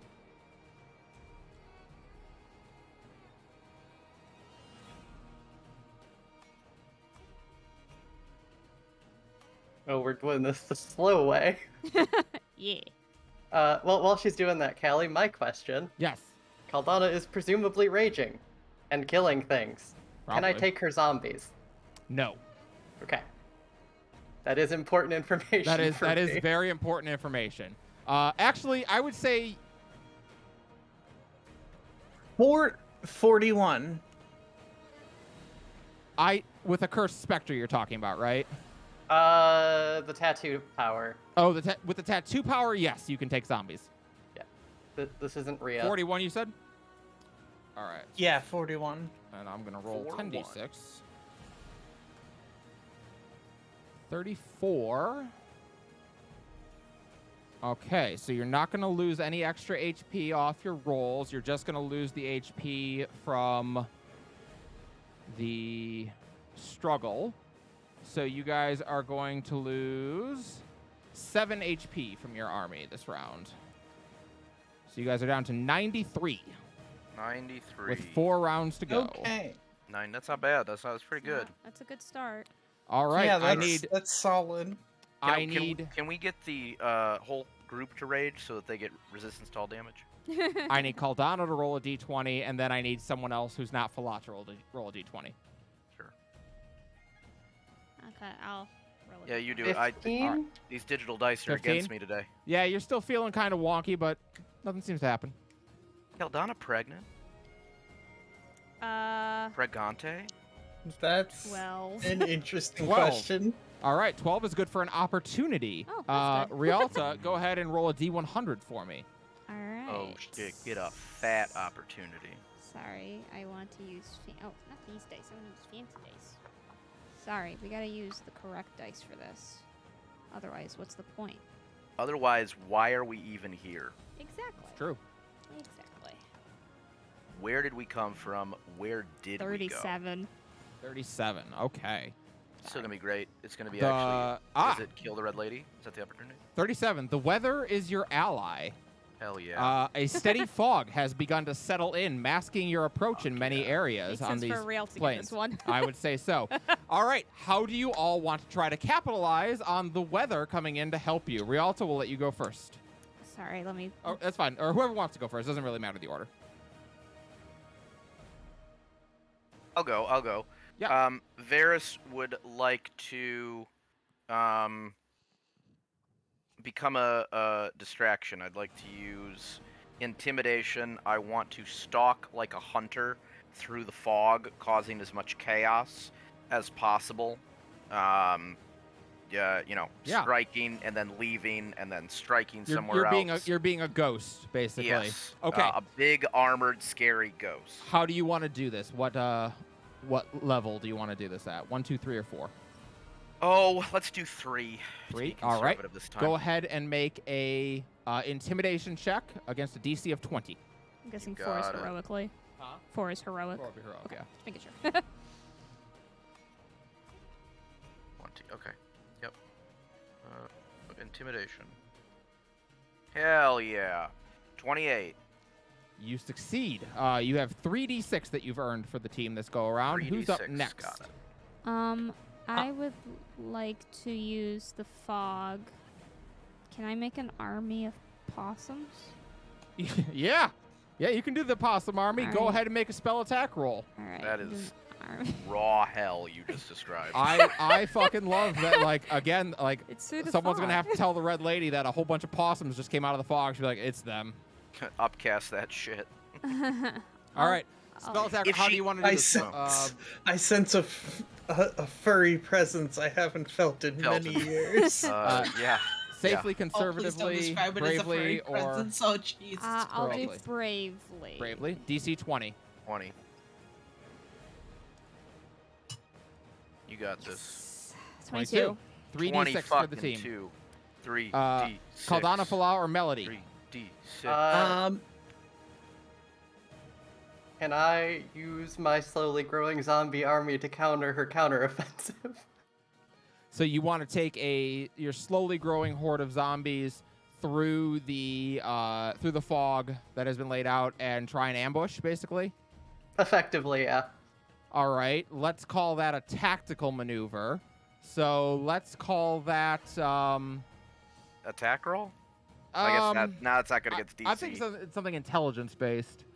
Oh no. Let's call that. Let's see. What would make sense? There is no tactics version of this. I game. know. History? Investigation, maybe? Investigation Investigation makes or sense. history, maybe. I would say I would call that investigation. Let's do it that way. Do you That want was to do not so? what I was hoping for when I proposed it. Do you want to do this bravely, or sorry, safely, conservatively, bravely, or heroically? Well, you see, there is no way in hell I can hit the DC heroically. Then I would not do heroically. Safely is an option.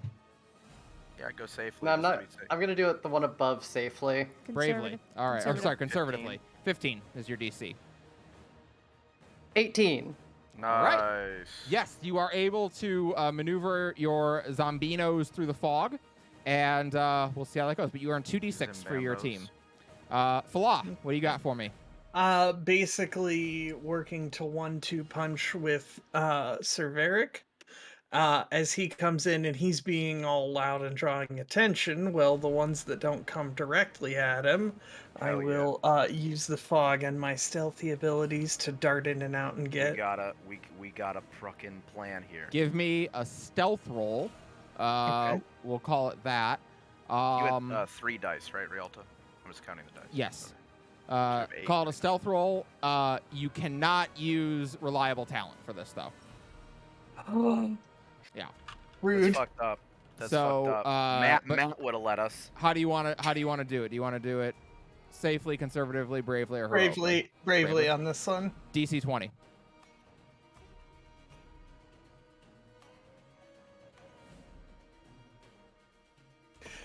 $27.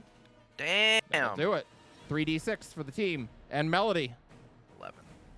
Am I still able to use performance, or do you need me to? You should try to vary it up if you can, but I will allow you to do it at a higher DC if you want to do the same one again.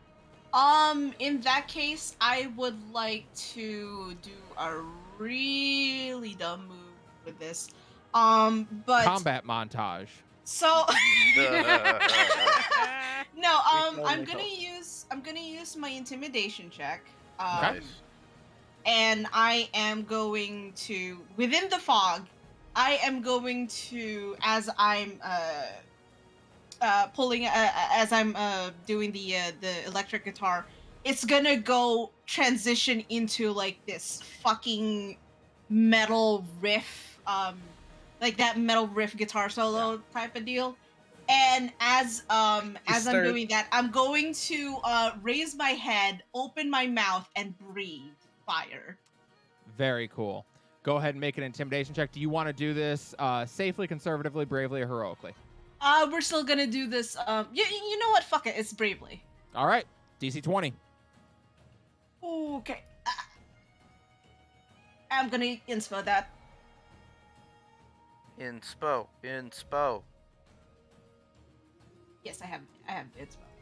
Inspo.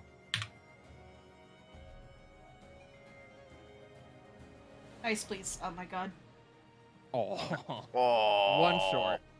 So, as the fog begins to settle in on the area, Sir Varis and Falah charge in first, and Sir Varis starts basically banging his sword and shield together for a moment, thinking like, Kelsi was probably kidding about the whole exploding thing. It's probably fine.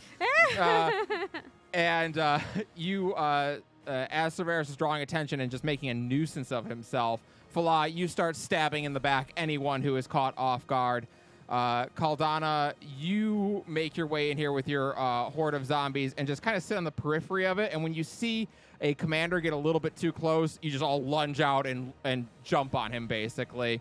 Realta, you're making your way through. You're still with Melody, who is basically breathing fire on things and is able to help you out a little bit because your spells are proving to be quite effective on this battlefield. And so, I haven't even used guiding bolt yet. I know. So things are going well. So that My is army a of possums or army of possums. I know. coming out of the fog. Oh yeah, It's real scary. buckle up. I would like to say like zombies aren't afraid, except do you know what an army of possums can do to undead flesh in very short order?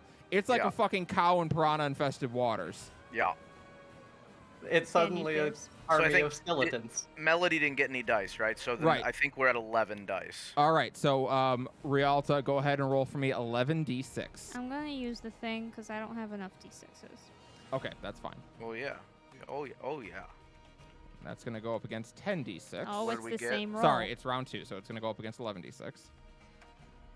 That's racist. Do we not get anything special because it's a? You do get something special. It's going Oh. to take some damage off.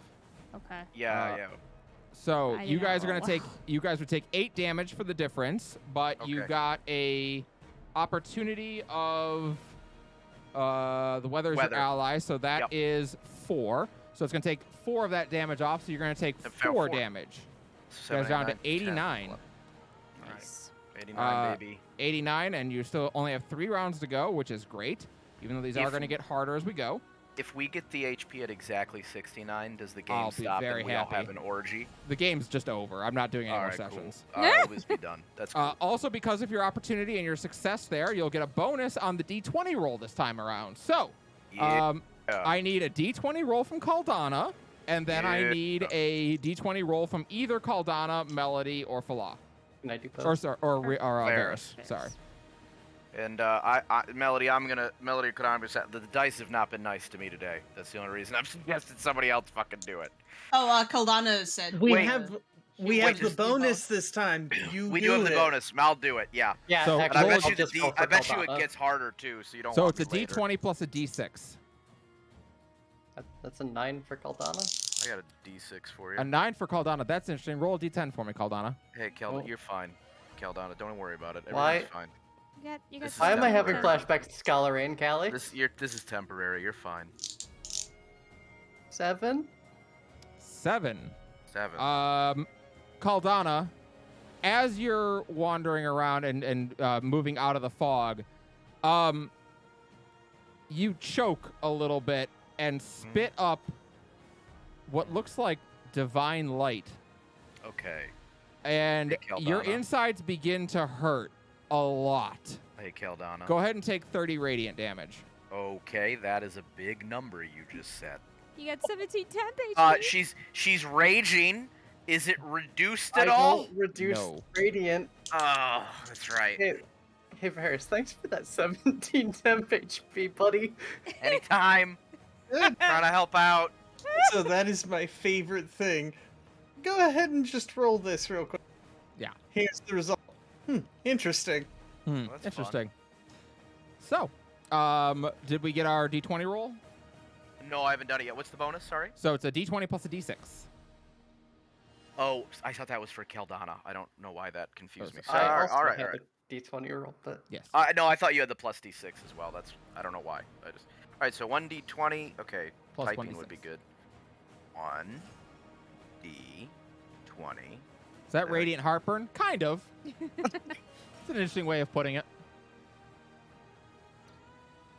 17. 17. That is got a good enough 6. for an opportunity. Go ahead and roll a D100 for me A D100, baby. as we enter into the third round. Are you fucking A my 1. butthole?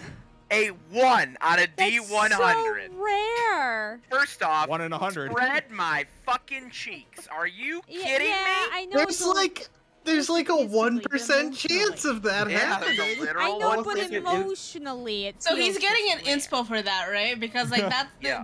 the Yeah. likeliness of that happening. I So- should get an inspo for my despair. A 1 is good for steady progress. Nothing really exciting is happening, but your army's lines are pushing Because forward. even when Let's- Varis succeeds, no, he still stop. kind of fails. Let's be glad that you did that on getting an opportunity. 100%. Yeah. Do you want to Right. know what a 1 is on a struggle? Yeah. auto yeah, route? yeah. 1 to 5. An artillery shot crushes the commander's tent. The army takes an automatic 20 damage, and Carmen is mortally wounded. Nope. Oh my god. Glad I avoided that. Yep. Much better to get a 1 on an opportunity than on a struggle. I cannot. It's just so funny. All right, the dice are finally going in my favor. Got a full 6 Blech. on that. Out of 100, probably gonna get 30 or something. It'll be low, but we'll be. Yeah. One. So your army is making kind of just steady progress forward. What do you all want to do to help? All right, Varis is mad. He's gonna go first. Can I cast Speak with Animals to rally the possum army to to a properly regimented unit and use them as knights? I have Speak with Animals prepared. Yeah. Let's call that. Nature? I'm gonna call that animal handling with Okay. advantage. All right, thank you. Animal Because handling of the with spell advantage. cast. You got it. Animal handling with advantage. Here we go. That's a lot. That's a lot. How are you doing it? 10, 15, 20, 25? Oh, I'm so sorry. I will not count that first roll. That first Yeah. roll I got was 13, but I'll just ignore it. I will do. This is just a flat roll, Yeah. but I feel sexy. Okay. So I'm gonna do 15. All right. Conservatively. I like it. Go for it. 15. Yeah. And it's at advantage. Yes. So I will roll 2 animal handling. So the first one is a 6, and the second one is a natural 1. All right. So Varis, you cast painful. Speak with Animals, and you start trying to talk to the possums. Turns out they the don't make possums good knights. Are all well? No, they do make a nice. Famously, Terracin possums actually are Okay. well known for being able to be trained into being knights. And that pisses me off so much. But unfortunately, they are all summoned by Realta, and they all work for her. So they I just feel kinda like I was probably don't a work little for mean you. about it too. You're not my supervisor. Yeah. All right, so I don't Varis work spends for you. around. You don't.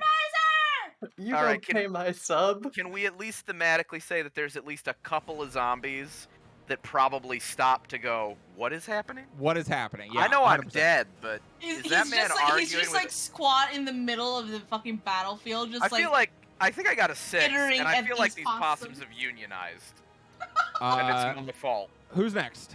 Not that unions are bad, everybody. But Uh, Varis is a different kind of guy.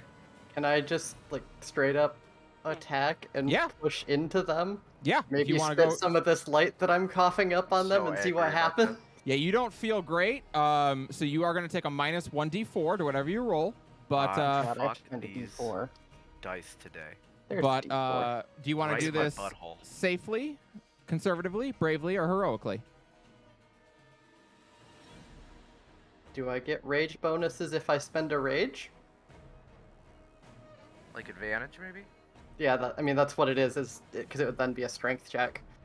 Ooh, Sure. If you spend a rage, yeah. I will spend a rage. that's hot.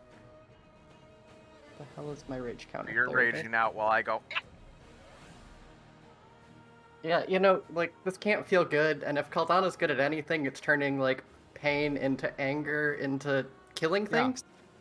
Varis is not great at leading possums.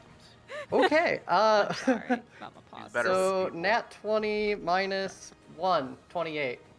Perfect. That is enough. So you are going to earn 3d6 for the party. Who's next? I'd like to basically cast Moonbeam. You want to cast Moonbeam? All right. Yeah, So just that's shoot a gonna laser be, beam through the.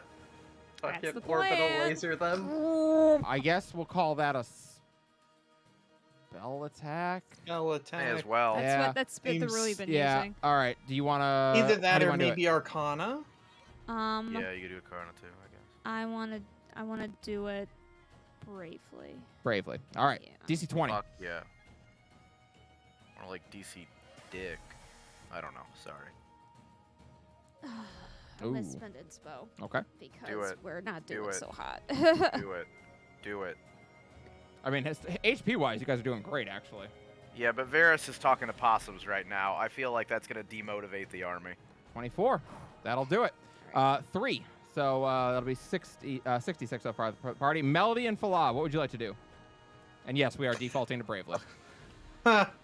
It's just that I get Um, plus 11 on spell attack, so it makes the most sense. Yeah, I get that. Can I say I take a moment while there's nothing like abnormal happening to like climb up on something and just get a sense and use insight to know like a way to go where to like shore up a weakening line. Yeah. Absolutely. Insight check. How do you want to do it? We will default to bravely. Okay, DC 20, insight check.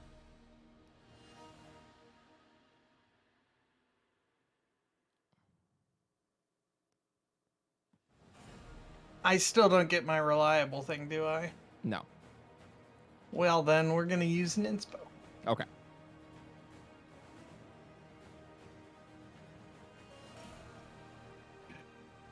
$28. 3d6. Brings up 9. And Melody, what would you like to do? Kind of on a similar vein to what Philogis did, but I'm gonna use Divine Sense to kind of like help people. Like the fog is still on the battlefield, right? Like, Yep. It's still obscuring vision and stuff. Yep.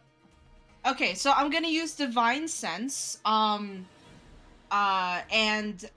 For anyone who's like 60 feet within like around me, I'm just gonna let them know if there is an undead in front of them, and to just kind of like swing Cool. at that. And I'm gonna use a perception check for Yeah, that, or we'll call it either perception or persuasion. We'll call it perception with advantage. Okay. How do you want to do it? I will do this conservatively because I'm a little Conservatively? bitch. DC 15.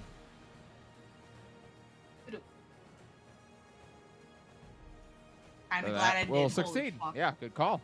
So that's 11d6. So indeed, as you're all as you watch your line, there's a lull in the battle as everyone starts to the army continues to advance forward.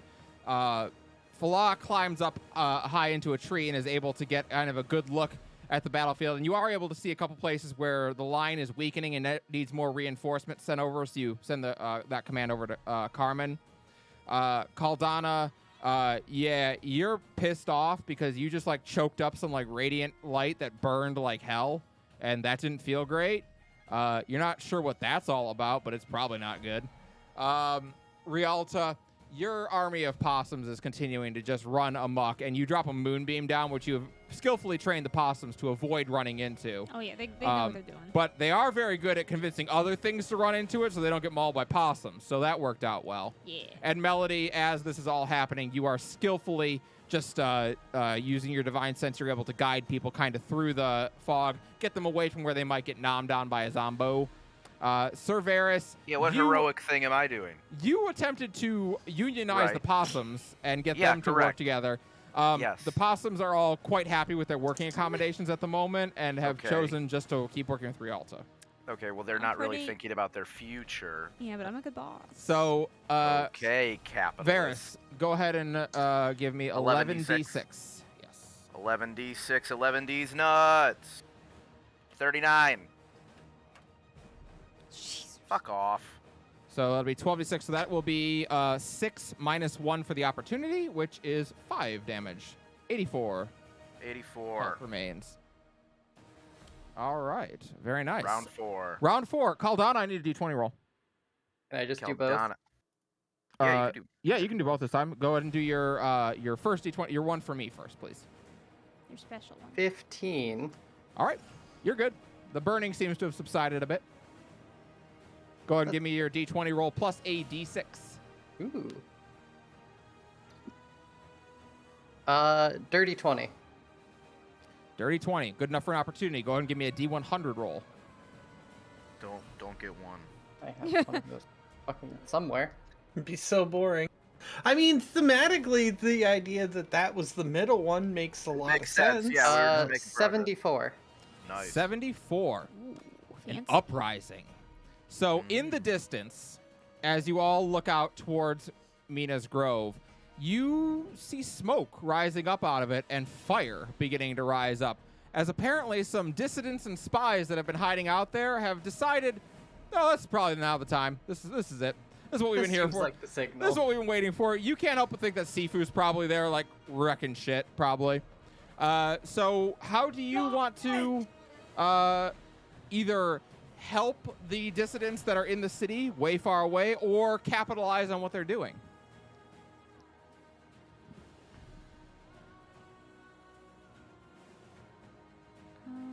I do apologize. I'm so sorry. Your army has actually taken 10 more damage than it has. Than I've 79. 79, because it when you have an opportunity, it's an automatic cost of 5 to exploit the opportunity. I see. Okay. Cool. Oh. Yikes. I don't think I have anything that can help the dissidents, unfortunately. Cool. Then how do you want to? So far away, but what I would like to do, depending on how you want to do this, I would like to just start smiting the shit out of these undead. I would All like right. to attack rolls. and Yep. use one of my spell slots to smite. I will don't know give if that you. can I will give a give you an bonus. extra D6 roll on it for doing so. Cool. How do you want to make this attack? No. I don't really learn from my mistakes, so let's do 20. All right, bravely it is.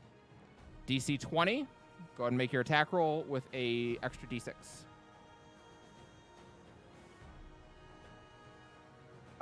Just fuck that, heroic. 25. All right. Okay, let's see what we got here. I will add a d6 to it. So before the d6, I have 24, which Sounds means like I good would like news. to argue. Do you want me to roll the d6? I can't. No, you're fail. fine. You can't fight. So that's going to be 4d6 added on to your for your party this time. Well done, Sir So I Varis. just go. Holy fuck these possums! All right, who's next? I have an idea that might be really fucking bullshit. I've been known to entertain bullshit. Can I use religion to kinda sorta remind people of Lockheed? That is bullshit. Like the army? What Yeah, do that's you, rallying the army. Yeah, I'd say that Yeah. is rallying the army. Yeah. You want to do religion? Okay. Yeah. It's, she's doing a I sermon. mean, Caldana, you don't know. I would this, but argue Kara told me about persuasion would this. work too. No, if you see, that's prefer. crazy because Kara was telling me how her Martine! character's like actually been studying. see, the The stupid thing is I have Penance. +1 better to religion than I do persuasion. Religion away. Yeah. Yeah, Kara she was wants telling to. me how it was a She's huge not part of her talking about character. Lockheed. She's like trying to imitate. Yeah, for sure. Go You ahead. know, I maybe see. coughing up the light. How do you might want help with to? that. How do you want to do this? He's 10, mantle. 15, 20, 25. Ooh. You know, I'm feeling spicy. I'm going to Spicy. say a 20. Hell yeah. Bravely it is. Go for it. Let's go. 16 plus 4. That Right meets. on. 3d6 to the party. Who's next?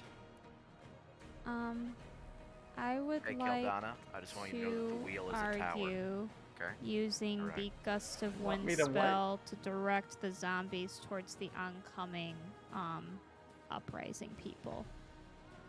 So Gust of Wind makes it really hard for Yep. enemies to get closer to me. So the idea is I would use it to kind of Like push them. misdirection, kind I of. like the. Well, I like it's supposed the- to like push them towards the people that are the He's gonna move them uprising. like bowling pins Ah, towards the town. Okay. All right. Spell attack. Yeah. Makes sense to me. How do you want to do it? I'm gonna be Brave. All right. Go ahead. Goddamn right. Oh, Not this time. not this time. Okay. Still at 7. Fala and Melody, how do you want to do this? We're gonna just be boring and try and lay into them while they are perhaps distracted. All right. Go ahead and make an attack roll. How do you want to do it? We'll do that on the conservatively. Conservatively. 15. Smart. We got a good base number of dice. Just start adding to it. You do. 20. 20 will work. So All it's right. 2, Add right? 2d6. Yep. Melody, what do you want to do?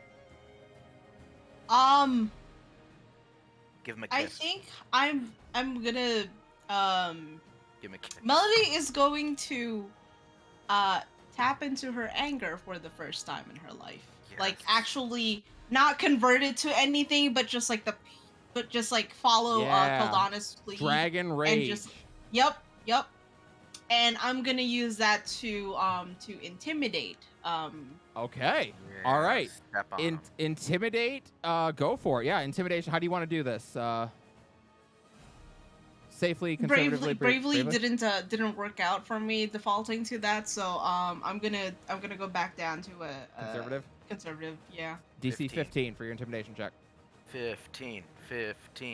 Oh my god, No, I please. like the Jesus way Christ. you- I'm gonna inspo that. Jesus fucking Christ. Inspo. What is with my rolls tonight?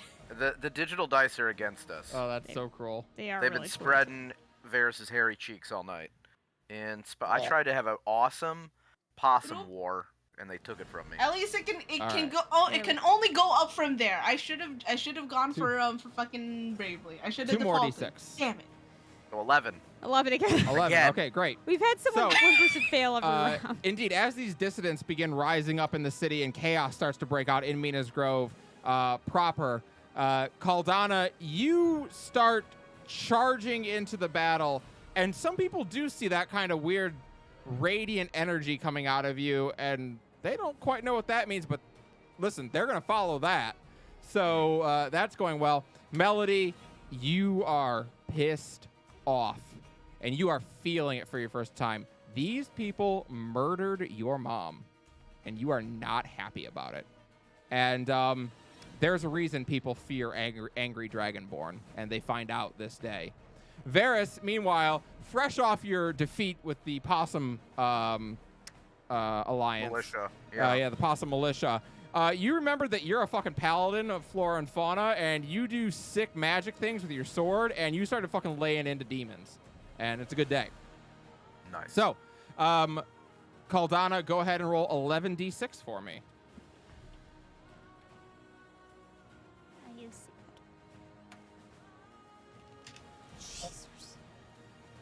All right, 47 versus 50. It's pretty good, though. So you guys got an uprising, so that'll be enough to cancel out all the damage from the rolls, and you'll only lose the 5 HP from the opportunity expense.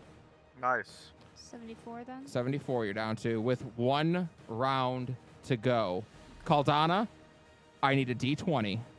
Oh no. And who's left 8? for the... Caldana, I need you to roll a D10. Melody. And Melody, I Oh, need a no. D20 plus a D6 from you. D20 plus D6. How can I roll that in the thing? /R 1d20 plus 1d6. 9, I think. Yeah, there's the dot. Okay. This. Oh Christ. I'm so sorry, Caldana. I need you to roll another D10 then. Oh wait, sorry, 9. Never mind. I don't need you to roll another D10. You're fine. Did I roll correctly? Oh. you did. Melody got a 6 a 6 on. on the Yeah. d20 roll. Oh. Yeah. Plus a Okay, D6. that'll be a struggle. Roll a D100 for me. So a 9. Ooh. Okay, that's gonna be an interesting one. We'll do that in a minute. Oh no. I almost killed Carmen. Oh my god. Well, not yet. You'd have to roll. You have to roll a 1 to a 5 on the D100. Yeah, you have to for roll Oh, that. one. on this one. Okay. Yeah. Yeah. On the d100. 12. Okay. Well, You did almost kill Carmen. but she's okay. 12. That is a broken flank. One of the army's flanks has begun to crumble. Okay. So, I need you all to tell me how you're going to go help this broken flank. Does the mystery roll for me happen now or Oh, it after will. I Don't figure you that worry. one out? Don't Oh, you worry, no. it'll happen. Oh, I know no. what I want to do so the flank is breaking. Yes, And the it most is. dangerous thing when a flank is breaking is that it retreats sloppily. And so I would like to use persuasion to rally the flank and keep it organized Yes. so that it can make a proper disciplined retreat Okay. and we lose less people. I love it. Go ahead and roll. How do you want to do this? I'll do the 20. Okay, bravely. Do it up. persuasion. 23. Good for 3d6. Who else wants to help this broken flank? Can I use what is it? This button to send it to? Nope, that didn't send it. There we go. John, divine power to inspire zealotry in others. As a bonus action, you unleash a battle cry and fuse divine energy up to 10 other creatures within your choice. That is so perfect. Yeah, I would say go ahead. You can use that. Call that persuasion with advantage. Okay.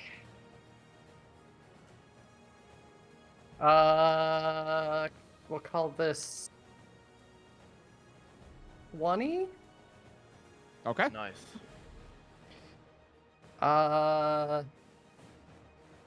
What is my protection? Another dirty 20. Okay. Just enough. Dirty 20. 3d6. Lovely Realta, what do lady. you want to do to help save this broken flank? Can I heal them? Yeah, you can cast heals. Okay. How do you want me to do that? Do you want to... What are you casting? I mean, I have some options. I didn't know how much you wanted. Or me are you looking to do the big heal? I don't. Is it time yet? It could be. Well, you tell me. I don't know. I mean, listen, your army's now been fighting for 4 hours. It's looking ragged. It's looking rough. Okay. Can I do it at the end then? Yeah, you can do it at the end if you want. You want to do it at Okay. the end of the fifth one? Sure. Yeah. Cool. So We're you just on want the to do fifth cure one, wounds for aren't now? Yeah. Oh, sorry, yeah. So we'll have you go last then. Yeah. All right, makes sense. Melody or Falah, what do you want to do?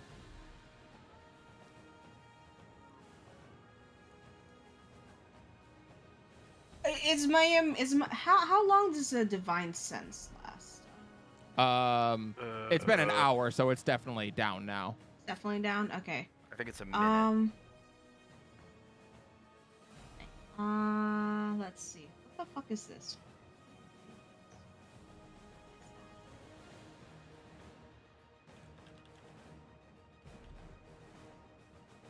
All right. Right. I'm gonna cast Word of Radiance.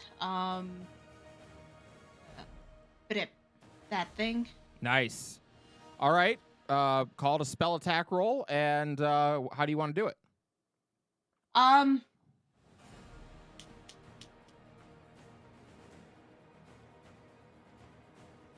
gonna do it in such a way that Sorry, I mean What 10, 15, DC? 20, 25. Oh, I see. I have not been rolling well, so I'm just gonna do conservative. 15, DC 15. 15. All right, and that's Spell attack. spell attack. 23. That'll do it. 2 Nice. more D6. And Falah, what do you want to do? What's the overall terrain around here like? It's a field, so it's like grassy. I don't have anything really good. Falah's skill set is not set up for this. I mean, assassinating a field commander during an attack is not a bad way to go. Yeah, we'll do that. Well, I was just trying to do other things, but yeah, we'll go with that, I Okay. guess. Attack roll, and how do you want to do it? We'll do bravely on this. All right, DC 20.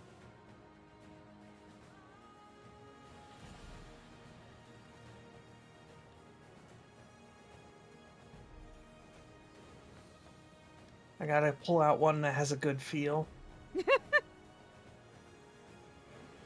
15. 15. All right. Didn't That- feel good enough. Nope, not that time. All right, so 8d6 is what we have this time. Realta, as I told you at the beginning of this game, once per campaign, I will grant you the ability to utilize your tattoo in a new and interesting way. You've decided you'd like to do so now. and you feel the wings of the raven as the tattoo alofts to your neck and then goes inanimate.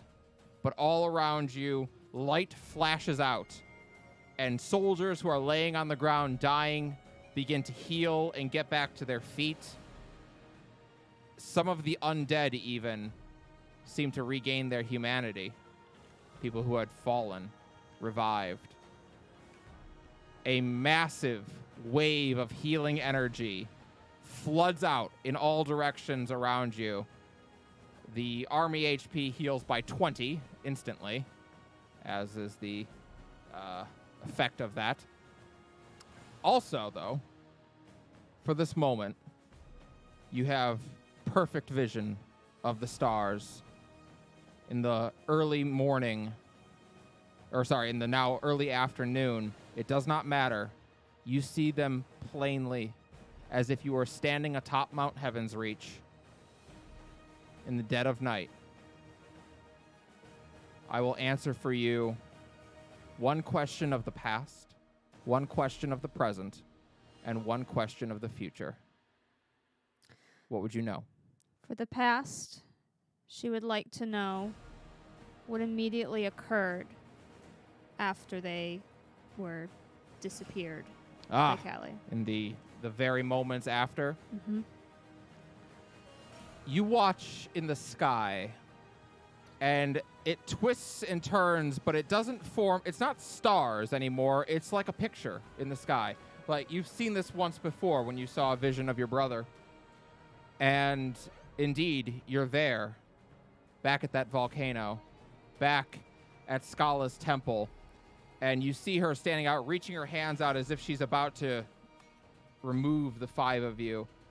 And you watch Callie jump in the way.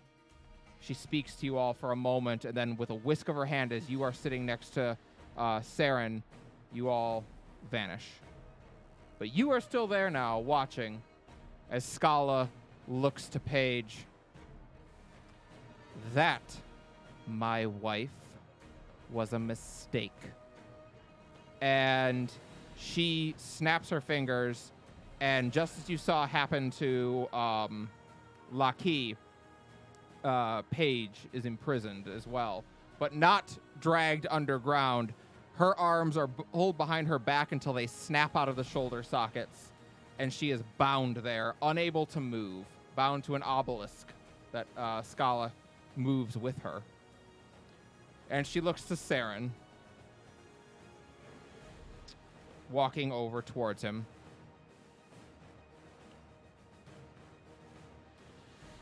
Few are they who can trick me. I take no end of satisfaction in knowing that no one will ever know that you succeeded in doing so. And in very short order, she moves to end his life. But before she can, he looks up and kneels and says, I am Saren Folknir, and I die proudly for my mother, for my sister, for my wife, and for my unborn child. And then he dies. For the future, she would like to see how we will find and access Scala, as no one has seen her in 5 years. Okay. The stars begin to twist and change again. And now you are not familiar with the place that you see. It is a massive building of some kind, although it doesn't look like it's made of stone like you would expect a building of this size to be made. It's made of a white metal almost. Like steel almost, but it's not hot like steel would be. But that's what it gives you the impression of. It's like a mixture of like steel and marble. And you're standing there, and before you are two great double doors, and off to the right there is a column, and you see in this column Lana, or you knew her as Saria. But Lana is standing there building a door. And Melody's puts a hand on her back, on her shoulder, as she builds this door. That is what you see. For the present, Realta thinks for a moment. And in a moment of selfishness, she relents and says, "Show me Martine."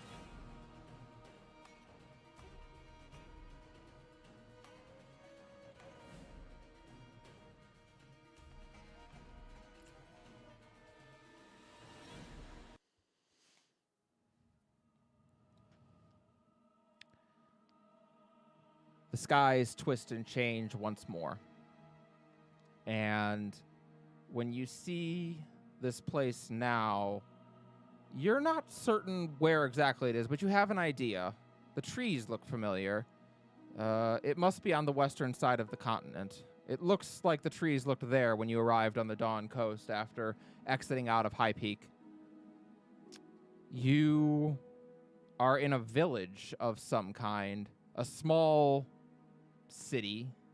You don't recognize it. It certainly wasn't there when you were there last time, but it is now. And you see him among the many bodies here. Martine looks very different. He is still tall and still has his scar across his face.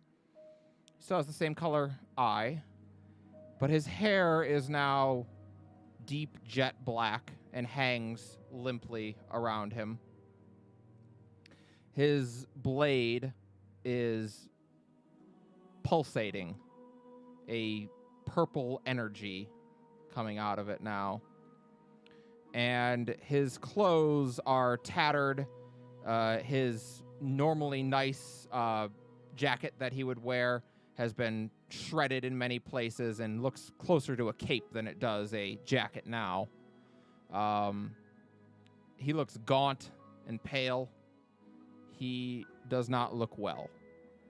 But you see him kneel down, and the person that he is next to is clearly a worshiper of Scala. Their eyes glow that golden color as they live in their dream world. And he presses his elbow into this person's throat, continuing, and they start to choke and struggle. And the gold light fades as they are awakened from their dream. And he glares at them.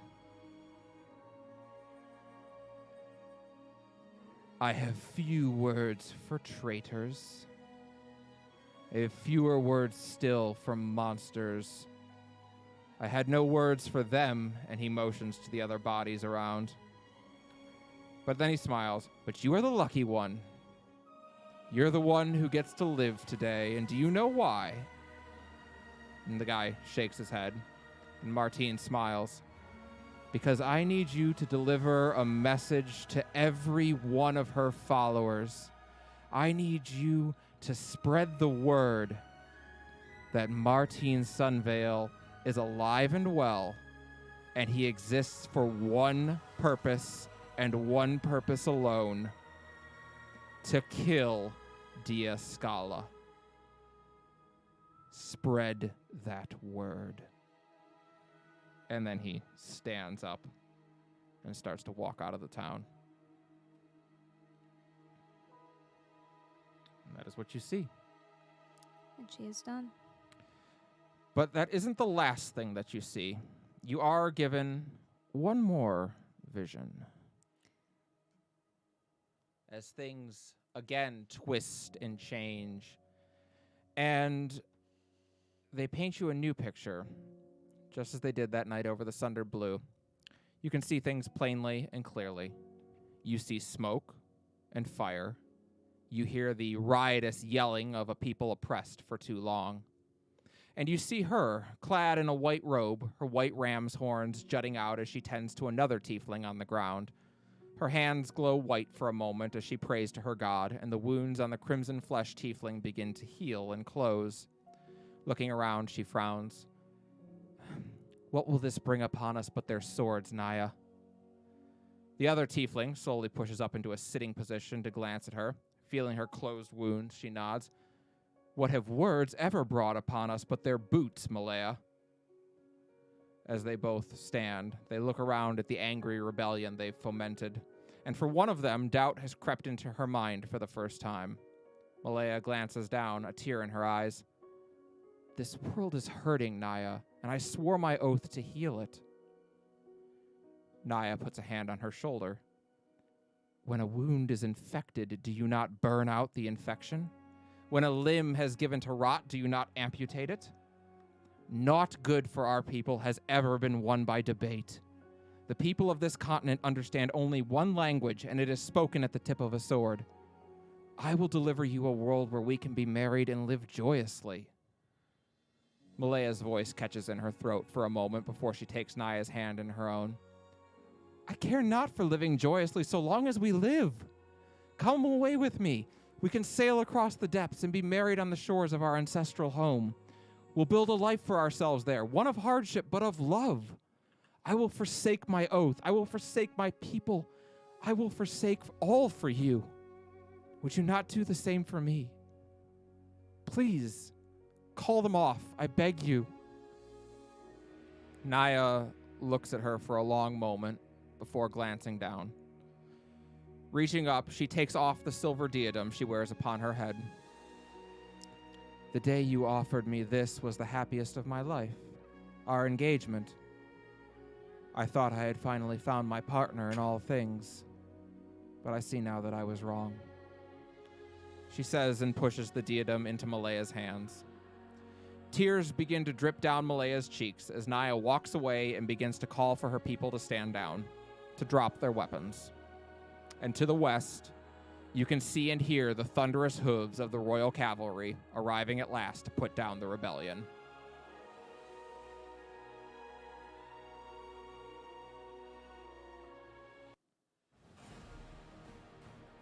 And that is when you come back to the battlefield. I imagine she's been just like super glowed with constellation stars. She has been, and yes. it's just like floating on the ground. Yep. Like just passed out. And a lot of people are getting back up as the battle rages on for another hour. Things have been going for a while. Still need our roll. Nope. Oh. 5 long hours you have fought, and exhaustion has taken its toll from the highest officer to the lowliest foot soldier. But surely by now you must have gotten the Red Lady's attention. No one would have imagined you would survive as long as you have. And indeed, it would appear that you have. In the distance, you see the gates to Mina's Grove begin to open. And out of them marches another brigade of undead, at least 2,000 of them. But not just undead, for among them, leading them, is a massive figure. The Red Lady, dread demon of war, takes the form of a massive centipede, from the head of which erupts the form of a large demonic woman. She has 8 arms, 2 wielding swords, 2 wielding whips, 2 wielding crossbows, and 2 wielding shields. On her chest, the visage of the Red Lady, goddess of rebirth, hangs with her arms bound across her chest, though her skin has long since hardened into carapace, and her mouth and eye sockets are now just empty pits from which cockroaches, centipedes, and other bugs scurry. And as she speaks, her voice carries across the entire battlefield. What was it you said to me that day, Caldana Aris' daughter? That it wasn't Lestitia who deserved to be a dread demon, but me. Fate, it would seem, is not without a sense of irony. I am your words, your proclamation given form. And now, the last of your resistance dies.